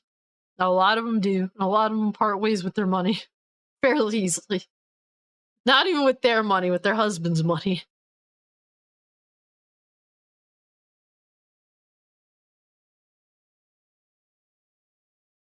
Oh shit.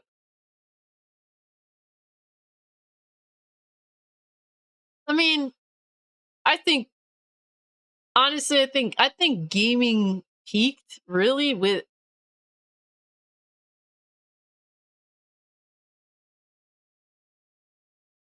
I don't know.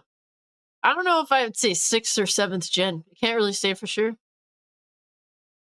Because I think 7th gen opened up so many doors for the gamer.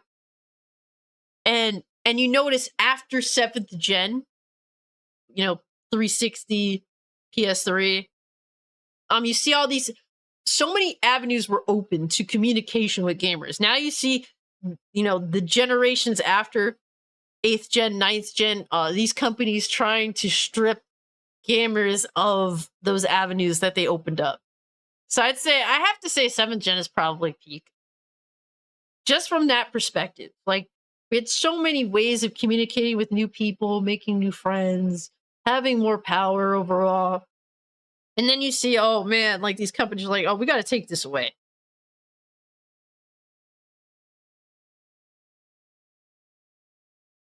Still mostly male. Yeah, it's true. I'm always like, in every lobby I've been in, and anything I've been involved in gaming wise, and just coming across random people, I'm always almost always the only female. And that one time I'll come across another female, she ends up hating my fucking guts. It always happens. On PlayStation, it's always fucking happened. That one chick I'll come across, and I'll try to be cool with them. It's not like I'm trying to make them hate me. They end up hating me and blocking me or something, or just being mad and then leaving.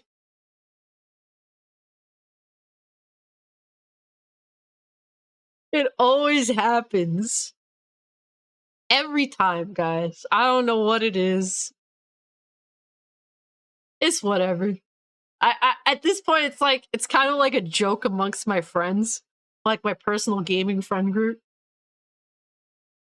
because it is hilarious. It's this weird thing that always just happens.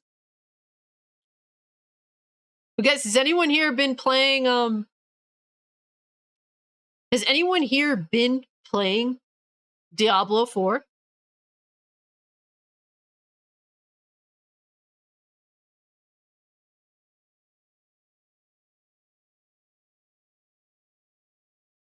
Because I bought it. I was like, you know what? I'm taking a chance on it, man. I just want to have some fun. And the game has been cracked. I've been playing that game like crazy. I've been streaming it everywhere I can. After I'm streaming, I'm doing all the side missions. I streamed on Kick for like 5 hours earlier today because I'm just like, I just want to play this game so bad. So bad. I just been having a lot of fun with it, man. Me and shout out to my homie Hypnotic. He put me in his clan. We're in the Bigot Army clan. Because we don't give a fuck, bro. We're in the Bigot Army clan, okay? So we're just have fun in the Bigot Army clan. And Hypnotic's been really enjoying it as well. He's been streaming it, so I'm glad that we've been able to have some damn fun. Like, that game is crack. That game is crack. Just looked like the last one. I mean, it looks more like Diablo 2, I'd say. Diablo 3, I mean, visually, it looked kind of like World of Warcraft. I mean, it's, dungeon crawling is dungeon crawling. Didn't play Diablo 4. I don't have a next-gen console. Ah, I gotcha. Is there going to be a physical copy? So to me, it doesn't really matter much if a game that's always online has a physical copy or not. To me, I just end up buying it digital because it's like, well, your disc is going to be a dud once the servers go out anyway, right?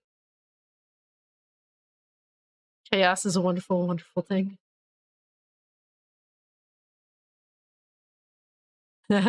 Saw your shot, went for it. Hey, Super Smash Bros, bro.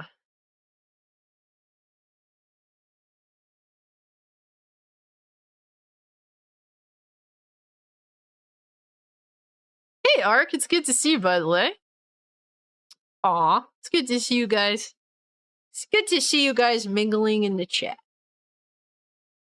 Appreciate that. Honestly, guys, I gotta give you guys so much kudos, man. You guys are always awesome to each other in the chat. You guys make it easy for me to I don't have to moderate. I don't have to step in. It does mean a lot. Like, you guys make it so easy. A lot of you guys have made friends amongst each other, and I love to see it. I love to see us just hang out, get along. Always interesting discussion in the chat.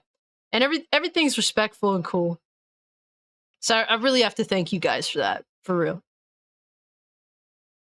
But I've been having a lot of fun with Diablo 4. I made Alice Cooper. I made him look like Alice Cooper. And Alice Cooper, obviously, if you're into music, that's the guy. That's my dude.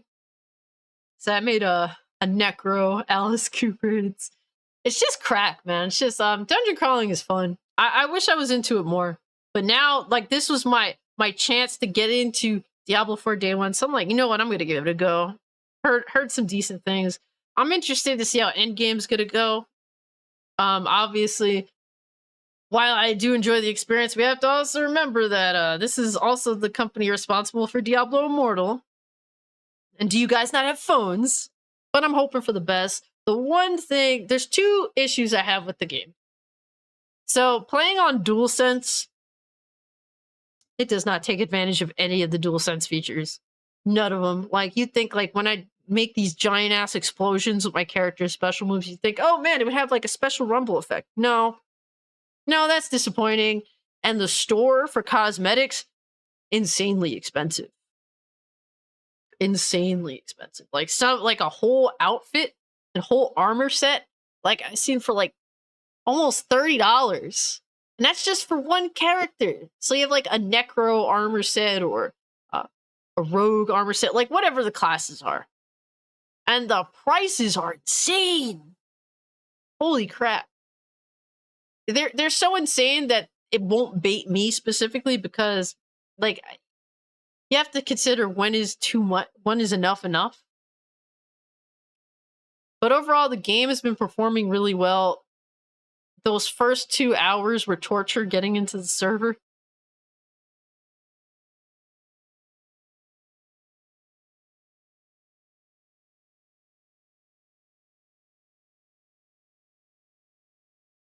I mean, anybody that dropped into my live stream, we were hanging out talking about movies while I was frivolously trying to get to start playing the game because the servers were just completely insane. ABK going to make bank in that store, pretty much. Oh yeah. Like, here's the thing, man. As a gamer, I want as many people to have amazing gaming experiences, but like obviously with games that I value, right?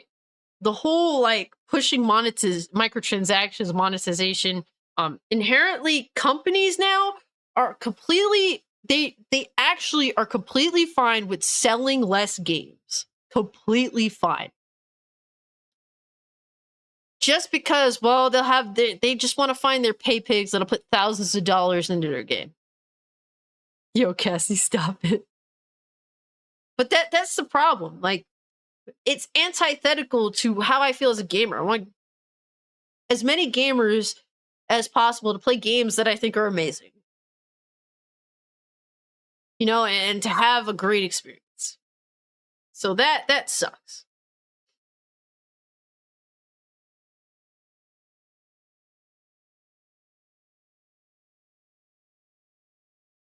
But yeah, like the whole monetization, microtransactions, all that. Um, inherently, these companies are willing to sell less. They're selling less games but making more profit. That's what it is. So, but look, you know, Diablo 4 so far, from my experience, it's a lot of fun.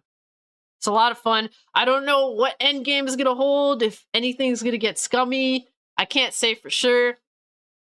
But man, oh my god, it's crack. And it's cool that my buddy could jump in with me and just play Diablo 4 with me. Like, there's not many games that do that and do it well. Besides the, you know, the server issue that I had the first 2 hours, everything's been relatively good. I had like one time where it froze on me, but I, you know, closed the application, restarted, and I was right where I left off. So it happens, right? But overall, don't really have much issue with the game. So that's how I feel.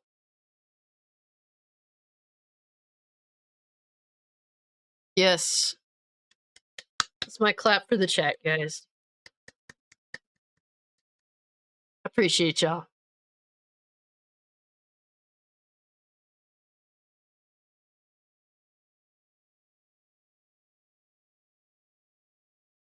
Yeah, no, if you guys need me to like, if you want to send me something, Arc, to be able to send to Tatsu, that's fine. Tatsu, do I have you on Twitter?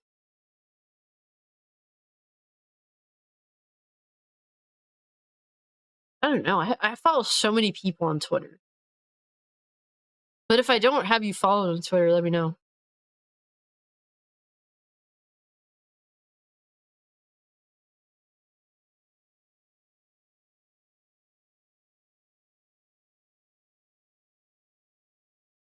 Oh man, you guys got hit with all these W's for getting blocked by Reforge.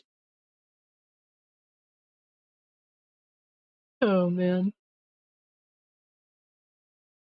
Don't believe so. What's your Twitter, bro?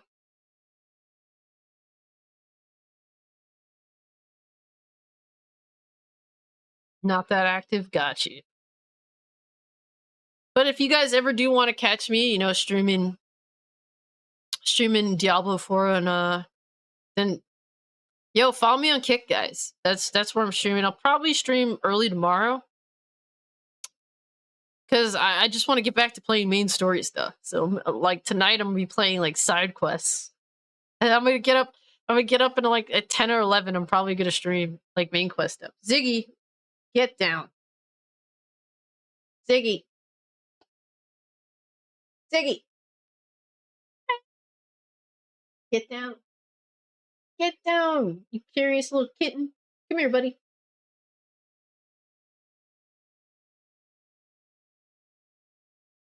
Yep, appreciate you, bro.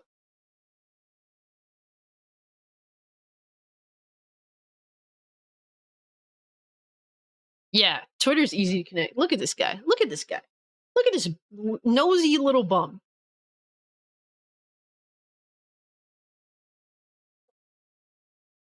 You're so nosy. You're so nosy.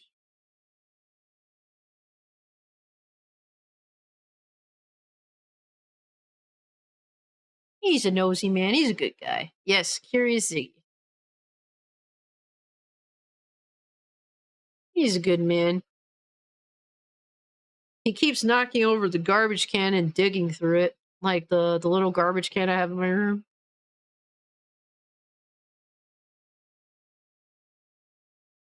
He ends up pulling out wrappers and then chasing them around my room, and it's like, bro, you're making my room look like a pigsty.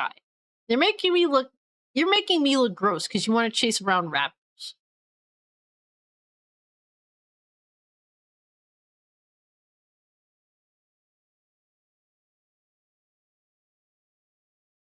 These things slapping adult content warnings on you yet?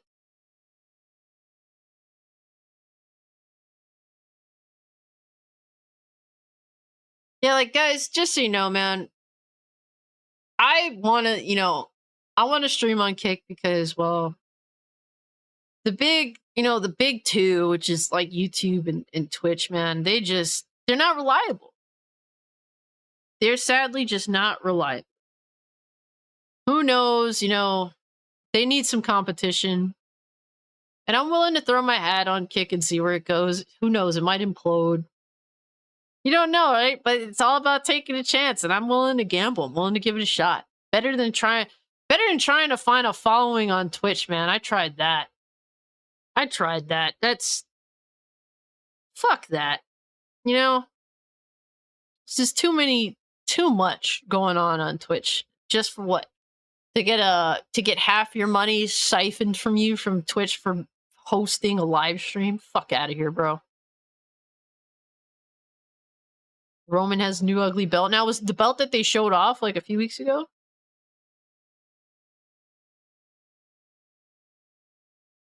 Animals always steal the show. Ziggy's a good show stealer, that's for sure. He's making biscuits on my left and purring, so he's in his happy place. Yo, Frostfang, let's give it to you, bro.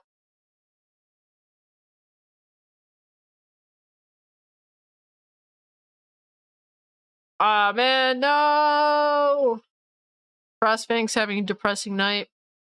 He's gonna have friends over to hang, play Smash Bros, and drink a little, but they bailed since they had to work early tomorrow.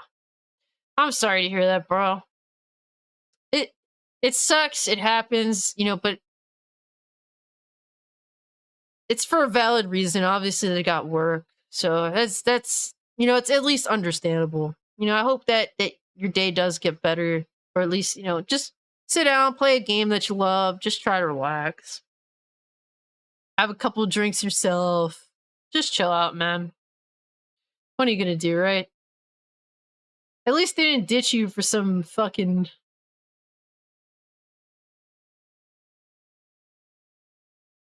some bitch in stilettos on the corner, right? Yo, RC Scott, what's good with you, bro?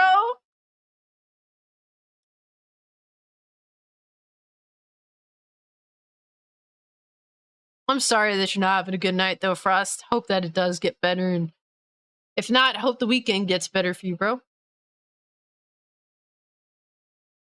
Another one. They gave Roman Reigns another belt.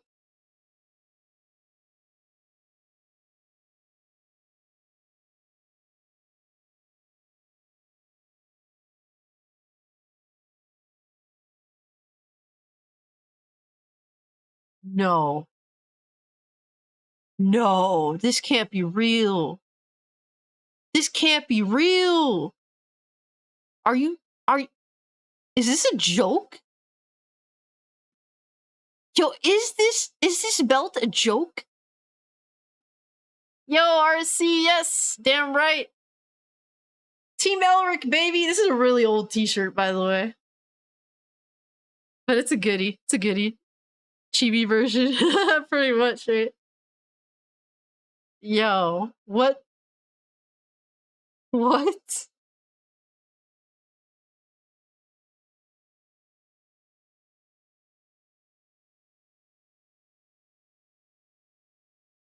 What is even that?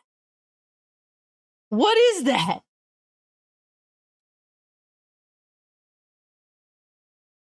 What is that?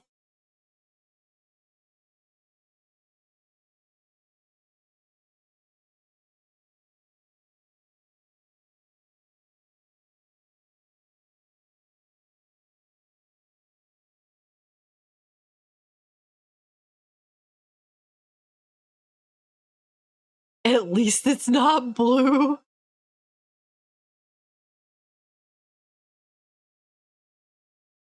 It looks like they put this belt together with aluminum foil. That's what it looks like.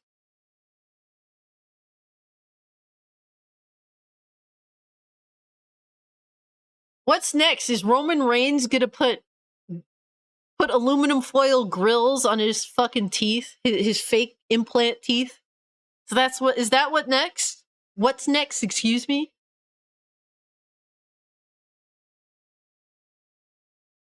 It literally looks like it's put together with aluminum foil, not for nothing, guys.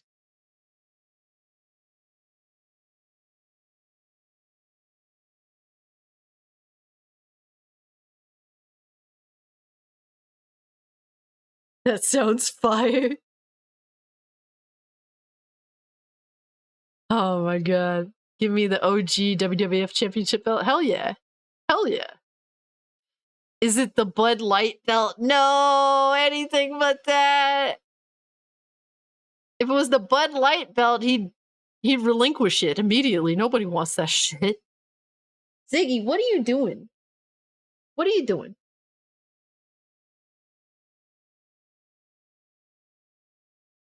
Keeps going over there. I don't know why. It is a joke. It's the best way possible. It's absolutely WWE trolling, and I'm loving it. So, is it a joke?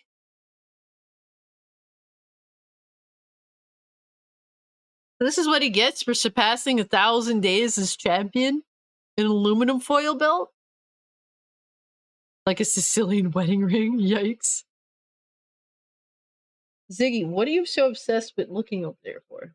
What are you looking for? Is one of your toys over there? What do you got going? Trying to hide something?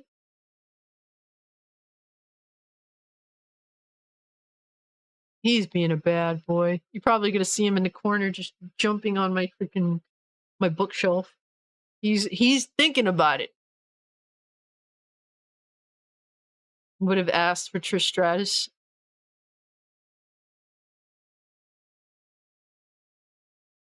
Because it's like, you know how like they took crinkled up aluminum foil, like really crinkled up, and they tried to actually like iron it out to flatten it, and that's what became of it. Yo, Gotti, by the way, what's good with you, bro? Hope you're doing well.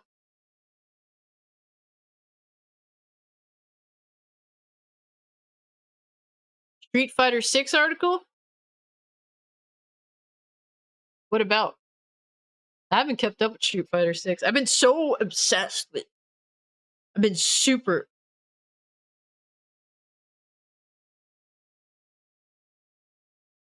I've been super obsessed with Diablo, guys.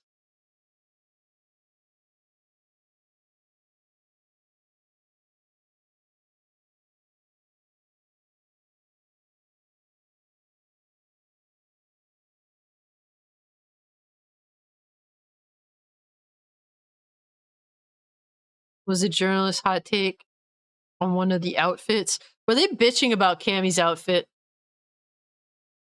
Of course, bro, I knew it was coming. I don't know if you guys remember, but literally when Street Fighter 5 launched, it was the same bullshit. It was the same shit.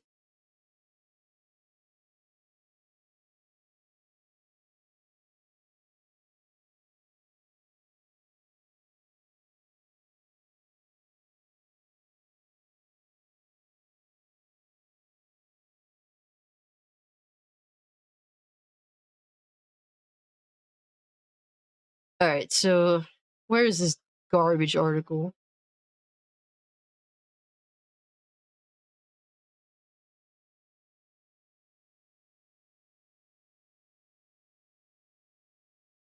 Cammy's ass is saving gaming. Apparently, like women that are either like that look like men or obese are allowed to show their ass. That's apparently the rules now. This is what gaming has become.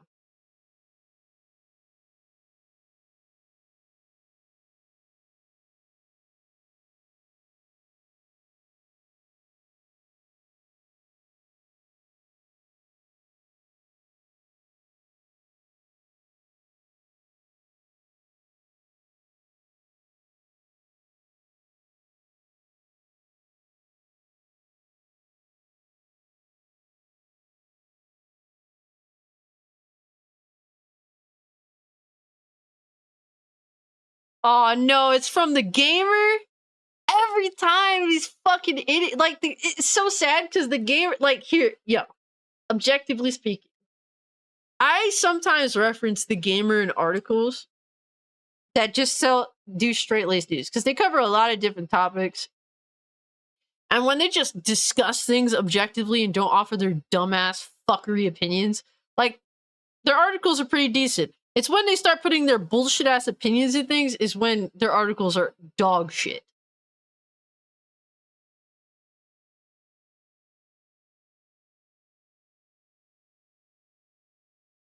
They're already crying that modders are already modding Street Fighter 6.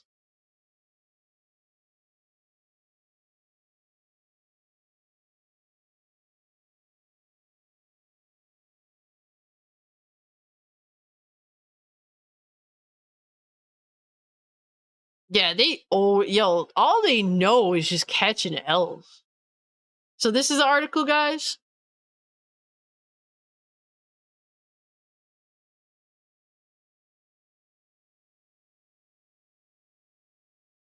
Cammy's classic outfit should never have been brought back to Street Fighter. Cammy got a much needed makeover in Street Fighter 6, but now her old outfit is back for revenge. Look, the one thing about Street Fighter that I respect about Street Fighter,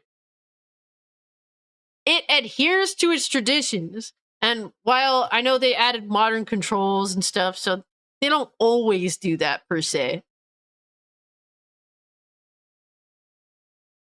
But they understand that tradition is important. And with guess what? With a new Street Fighter, guess what's reintroduced? The classic outfits.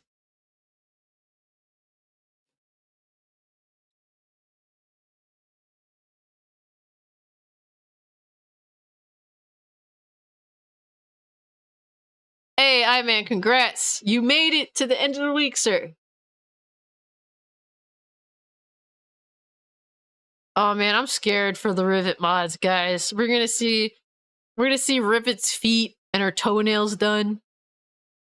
And giant tits. It's gonna be fucking terrible.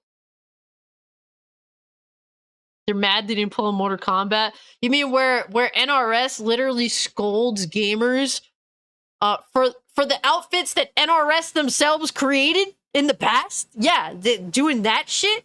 Fucking assholes.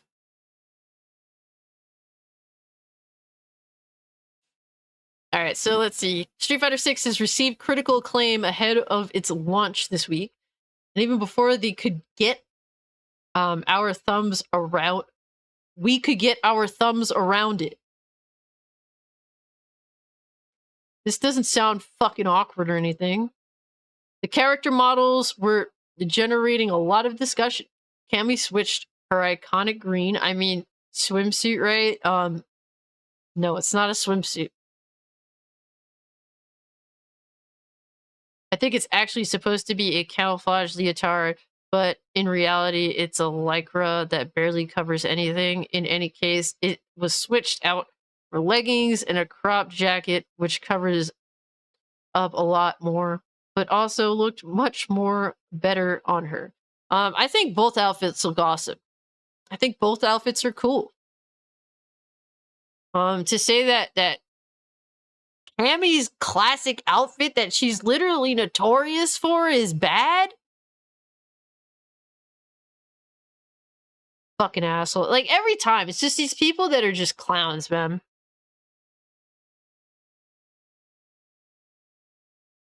You're gonna end up covering it tomorrow. This is not an ew hot outfit on hot women take. But it is. But it is. You're literally disgusted that Cammy got her cheeks out. You're disgusted by it. It's almost like you fucking hate women. I will be maining jury and will take no questions on whether her feet are a factor in that choice, because you probably have a fucking foot fetish, asshole. Who's this clown? Stacy. Yeah, of course, it's another white woman. Every fucking time. Every time.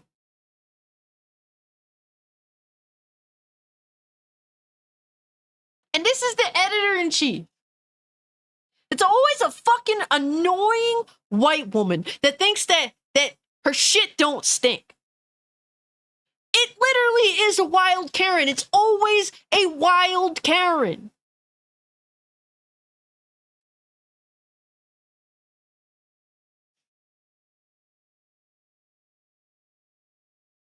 A wild Karen with a foot fetish. I want Christy Mortario in Tekken 8 with her cross-chest bikini top and capris with stilts and thighs. I have a series of articles declaring my love for the Pokemon. What, are you trying to prove that you're a gamer or some shit? What is this? Taylor Swift's, oh god, she's bringing up Taylor Swift. What a typical fucking annoying, privileged white woman. Every time, an annoying, privileged white woman. Tatsu, man. No, you're selling me, you're thanking me, no, thank you, bro. You're far too kind, bro. Seriously, man, thank you so much. Thank you. We'll fight about this. You're thanking me, no, thank you. Every time, though, guys.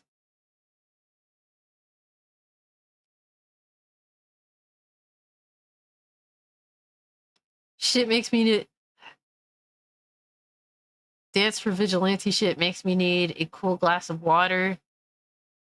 Are you trying to proclaim that you're gay, too? Like... It's not against hot women looking hot. Part of the reason...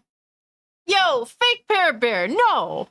Stop thanking me. Thank you. Thank you, fake Pear Bear. You're far too kind as well, man. Thank you so much. Hope you're doing well. Wishing you the best. Happy Friday, sir. Oh, no.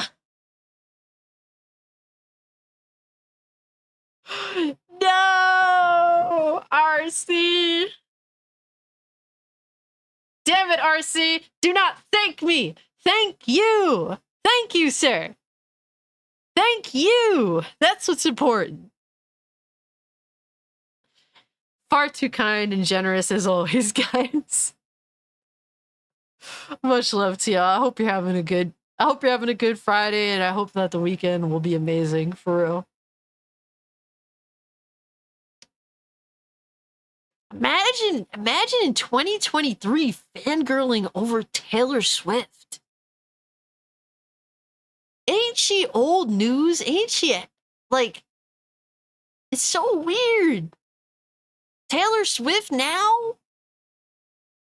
Oh no.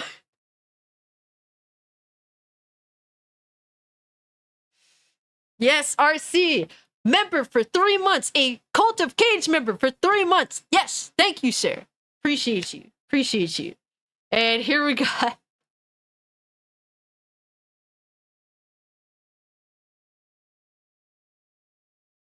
The chain has started. Thank you. Oh my god. Stop thanking me words. Thank you so much for the 5, bro. No, do not thank me. Thank you. It's like Keanu Reeves when he announced Cyberpunk. No, you're amazing. What do you say? No, I forget. No, damn it, I just ruined it. Iron Man, damn it. Do not thank me. Thank you. Thank you, good sir. Thank you so much, bro. Yes. You're breathtaking. And the way just like his mannerisms are amazing and hilarious at the same time. No, you're breathtaking. Thank you. You guys are breathtaking. LOL. LOL. I don't know if a girl can say that and it not sound awkward. No, you're breathtaking, fuck Norris.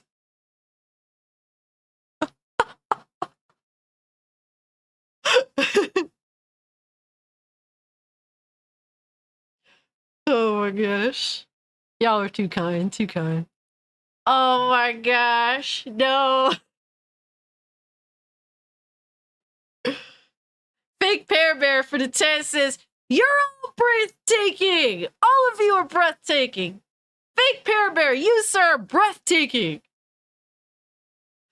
Much love, man. Too kind, man. Thank you so much, guys. Thank you so much. I am very humbled by you all, for real. Ryan Gosling is the GOAT. You know, has he been out of the spotlight for a while? Because I feel like Barbie's something he's done for like. But what was the last thing he's done that's like noteworthy? Ziggy just wants to climb all of everything now. He's just interested in climbing my my media shelves, my bookshelf. Blade Runner's been a minute though. 2049. Man, you guys are breathtaking. Yeah, after a few years. So he took a little while off. I hope he had like 10 kids and he has a good life and he has a good family. Aw, shit, RC wants to watch a movie. I don't know if you guys could get me to watch a movie in modern day or right now. Right now, specifically because Diablo 4 is out. I don't know, guys. I'll be like, yeah, I'm watching. Yeah, I'm watching, guys, as I'm playing Diablo 4. I'm watching the movie, I promise. I salute you all. I appreciate, not only do I appreciate the super chats, guys, I appreciate you for spending your Friday night with an asshole like me. Me! Why are you here? It's Friday night! That song, living it up, oh yeah. It's Friday night. Like, y'all should be like, living it up. That's a good song. I dig that fucking song. If I could have it my way, that song would be my theme song every Friday. Ever seen Drive? It's been a long time since I've seen Drive, but I have seen Drive. Yes, these are my shelves, damn it! What are you up to, little buddy?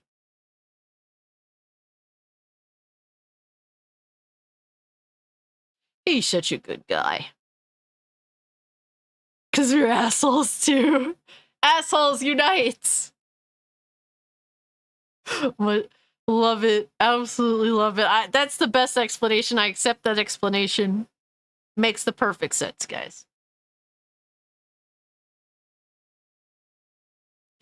This bitch says this outfit has always been kind of weird, but the extra details in Street Fighter 6, the solidification of his cartoonish realism and art style aims for, and the game's petulant for dramatic low angles, all combine here to make it appear ridiculous. You know why they're doing it? What's this bitch's name? Stacy. I have a cousin named Stacy. But she's not an annoying fucking white woman. But you know why they're doing this, Stacy? Because people like you that keep bitching about it. That's why. It's literally to spite you. Because these people that always have these complaints, this nonsense, over an outfit in a game. If you don't like it, don't play the game. Or change the skin. You literally just voice that, oh, they have a perfectly different skin that you feel as though is more accommodating for Cammy. Then play her with that skin. Now you want to control how everyone else gets to play as Cammy. Because you are a bitch. Hold on, Ziggy wants to go out.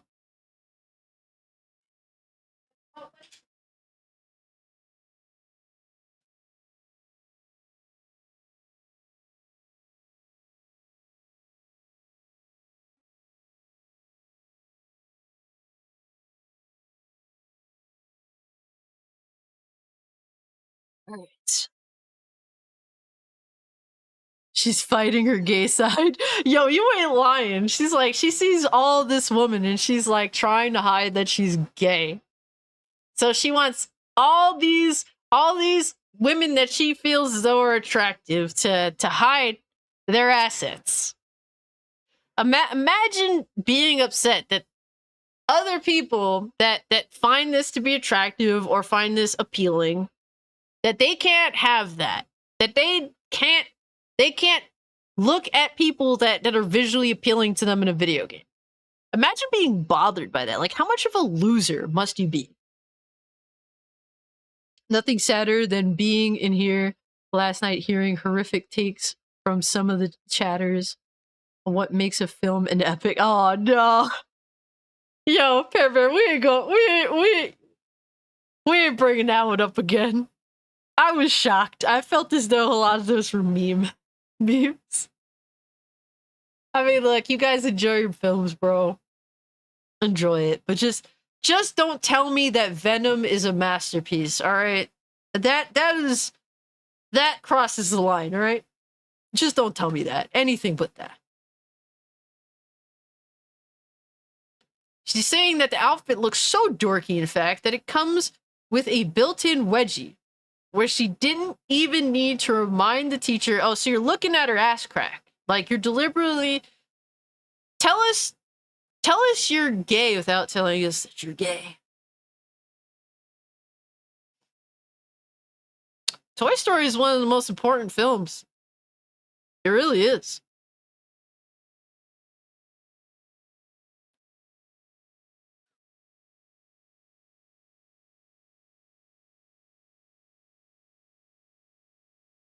It's quite the achievement. Cammy has a washboard stomach and powerful thighs, still manages to make showing her ass off seem like absolute loser behavior.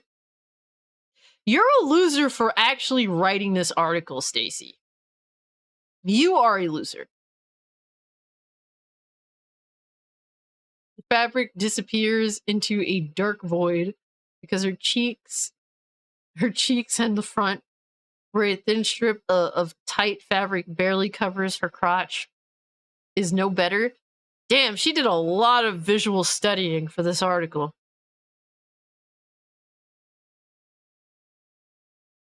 It's like, bro, like, really? Really?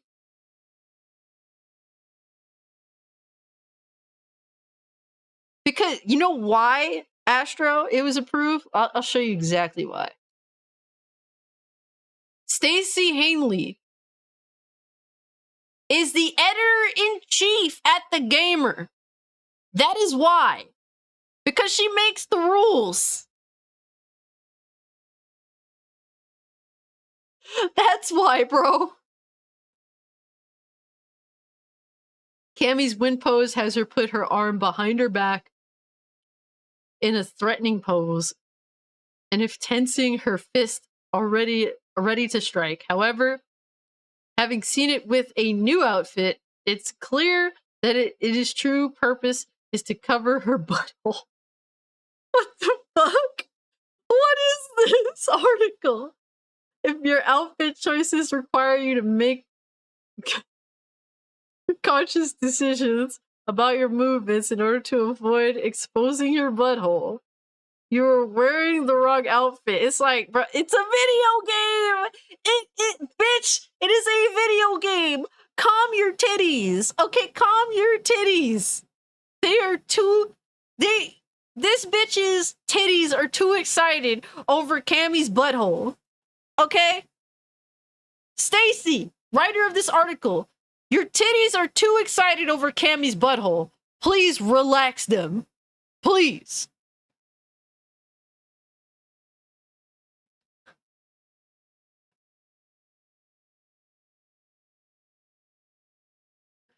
Bro, yo, fake Pear Bear, you need to relax, homie. Man, thank you so much for the $2. You said 2023 is the best year to be a new gamer. Thank you, Stash Gordon, for the sub. Appreciate you, fam. Yes, clown face emoji, clown face emoji, clown face emoji. And it's articles like this that influence how developers choose to design their characters. Dumbass articles like this.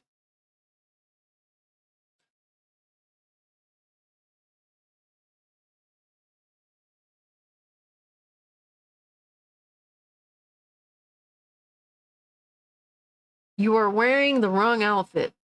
That's not to mention all of her high kicks and grapples that see her fly barely covered crotch first into her opponent's face.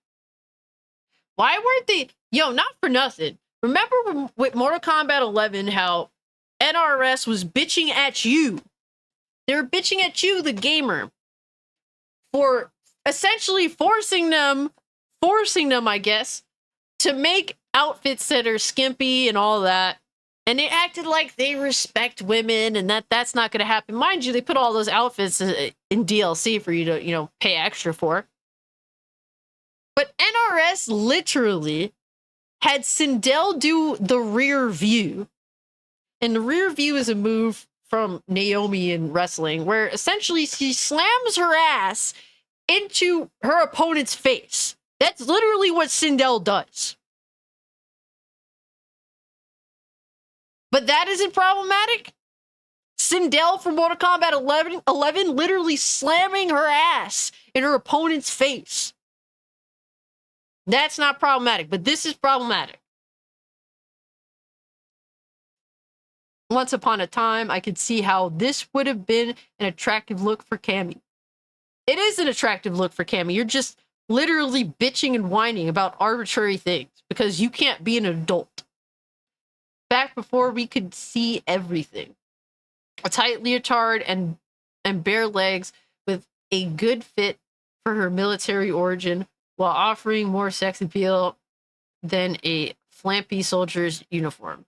So literally, you admit that the outfit is good, but for some reason you literally just don't like Street Fighter because Street Fighters are traditional. They're going to go back to the classic outfits because that's what Street Fighter does.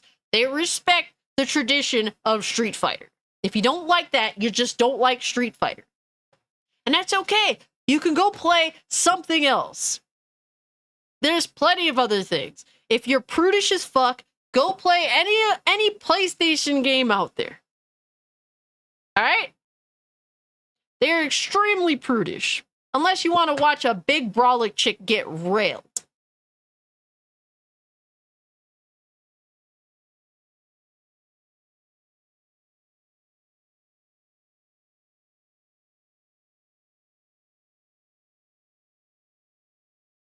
But now that we can see so much more of it, it's clear that the outfit doesn't work.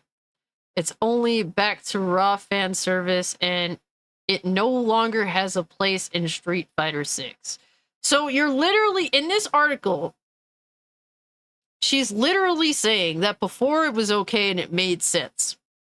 But somehow now they're still doing literally the same outfit. But now all of a sudden it doesn't work. Now all of a sudden it's fan service. Before it was completely okay. Now they make the same exact freaking outfit and all of a sudden it's fan service. Bro, Tatsu, bro. Yo, you are too much, fam. You don't have to do all that, bro. You don't have to.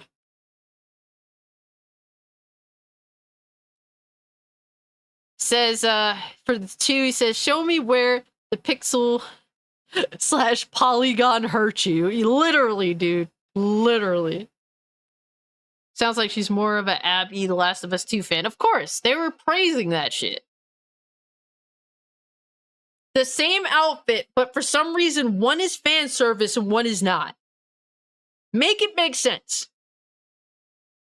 Perhaps I shouldn't care so much about an optional additional costume.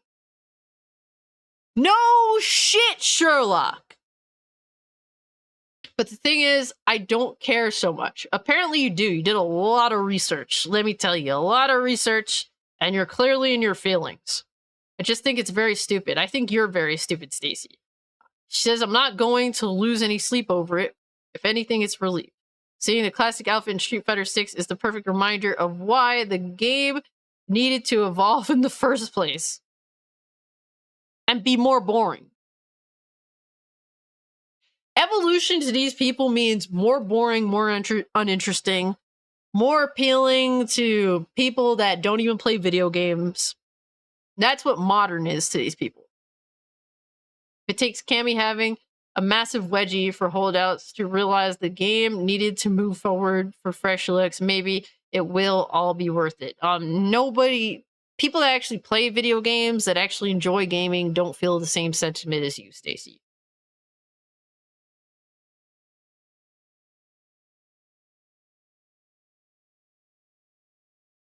I think we are all dumber for now having read through that article. There's nothing of worth to any of that. Just a person that seems to be hiding their sexuality and upset that Street Fighter 6 kind of got them in their feelings. Keep my wife's name out y'all's mouths while roasting this bitch, thank you. I bet she loved Mortal Kombat 11 too, because it's all about the message, right? That's what it's all about, the message. Even though Mortal Kombat 11, NRS, shat on the fans for costumes they created, then ended up putting those costumes in DLC, and then having Sindel literally shove her face in other characters. Shove her ass in other characters' faces. Like, come on, man. You gotta be fucking kidding me. But yeah, guys, Jenna! What is up? Jenna, hope you're doing well. Hope the family is awesome. Hope Cope is doing well. Happy Friday. Happy Friday. Oh yeah, that article definitely made me rage a little bit. Because it's just stupid. It's just stupid we're having these discussions. Everybody that has Street Fighter absolutely loves Cammy's new outfit and old outfit. For varying reasons. A lot of people love Cammy's old outfit simply because it's traditional. Some love it because, yes, it definitely shows a lot. And that's nothing to be upset about or ashamed of, or to find to be outdated, or... It's just a video game. Enjoy the video game. Cope needs sleep, I bet. I bet he's a busy man. Well, that's good. If he's sleepy, that means he's doing his job, so I don't have to scold him. No, but I understand that.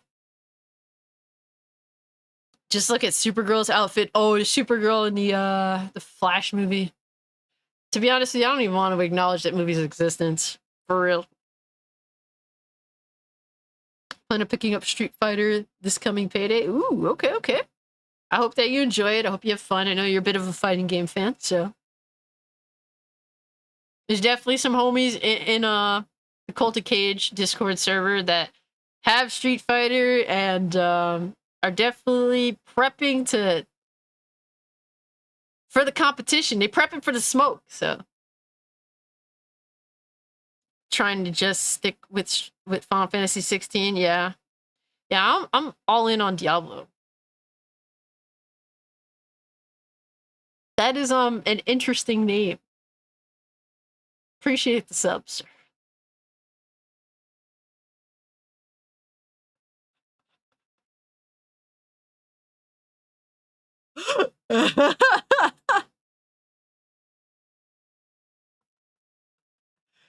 Oh my god.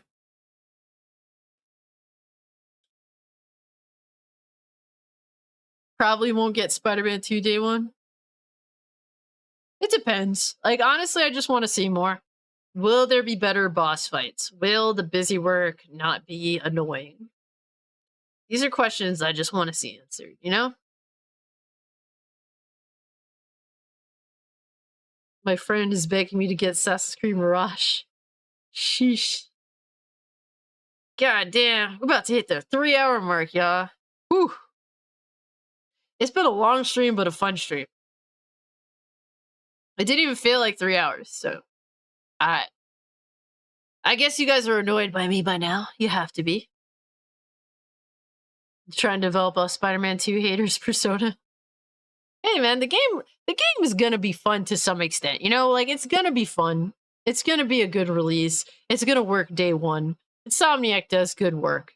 They're a respectable developer. And that's more than I could say for the mass majority of them. And they are not doing live service bullshit. So Big thumbs up. And Fake Pear Bear, thank you. And you have a great night, sir. Have a great weekend. Thank you.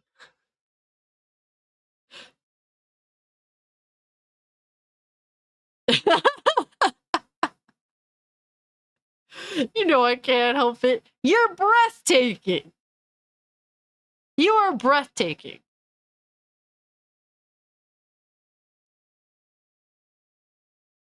But yeah, guys. Oh yeah, no, I'm free this weekend, so I'm down to be on Saturday Night Hypnosis.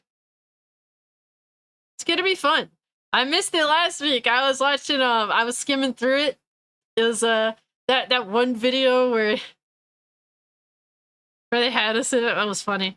That was funny. After Rift Apart, they're gods to me. Yo, Rift Apart is amazing. I love Rift Apart.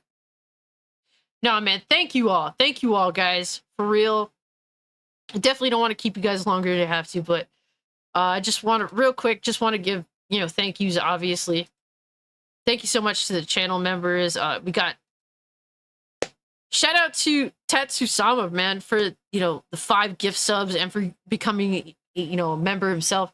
So with that, shout out to all the channel members. We got Hustle and Motivate, thank you. Our Carry, Get This Work, AB Limits, Alex vs. Evil, RC Scott, John Shepard, Orange Hat Reviews, Gray Early, Emerald Teague, Hargi Chennai, Words of Paradise, Damon's Ghost, Tokyo TZ TV, Adriano Italiano, Overcooked Octopus Feet, Deathmaster 234, Butch Luffy, Retromania, I'm in Rich Swagwar, Talos Re, 5 Izzy 5, Livewire 4K, Arc Dash 0606, Tetsusama, and General Vague. Guys, I will post a link to the Discord in the community tab. I'll do it right after the stream. If you guys have Discord, join the server. We got, bunch of new members. Would love to have you guys in the Discord. It's definitely a fun time. It's a good little community of dope-ass people. So would love to have you there. And, it's a fun time. It's a fun time. So I will post that right after the stream. So look out for that in the members tab. All right, guys. So thank you so much, guys, for believing an asshole like me to become a channel member. It means truly so much. It does. And also, guys, thank you so much for the super chats, guys. Hustle, Tetsusama, Livewire 4K. You guys were going in. Fake Pear Bear, RC Scott, Words of Paradise, I'm in vs. Swag Lord. Thank you guys so much. It means so much. I really appreciate y'all. Have a great, safe weekend, guys. For real. That's the best thing I could ask of you guys. Be safe. Have a great weekend. Don't work too hard. Don't do anything I wouldn't. Hey, yo, Fake Pear Bear. Welcome to being a mainstream member, sir. Thank you so much. Thank you. Appreciate that, bro. Definitely join the Discord if you have Discord. Right after the stream, I will post it in the members tab. Far too kind, man. Far too kind, guys. For real. And also, thank you all so much for pulling up Talos Re, Fake Pear Bear, Tatsusama. New sub from Black Sausage. Yo, that's crazy, dog. Oh, man. Good all. Thank you so much for pulling up. Salty Butter Bags, Alex vs. Evil, Astro Cyborg. Really appreciate you, fam. Livewire 4K, Leon, Jana, thank you so much for coming through. Good all. Alex, Salty Butter Bags, I-Man, RC Scott, always good to see you, bro. Hope work ain't killing you, bro. That's a hard-working man right there. Fuck Norris, appreciate you pulling up. Pearman, Arc. Definitely trying to get as many people as possible. I appreciate everyone, man. If I missed any names, it's not intentional. I appreciate you all for real. Dante22 pulled up earlier. Yeah, thank you all so much, man. Everybody, for real. Yo, great show, great chat. You guys were amazing, man. You guys were amazing. I'm glad you guys had some fun. enjoy the rest of your Friday and enjoy your weekend, guys. And with all being said, I'm out. Peace.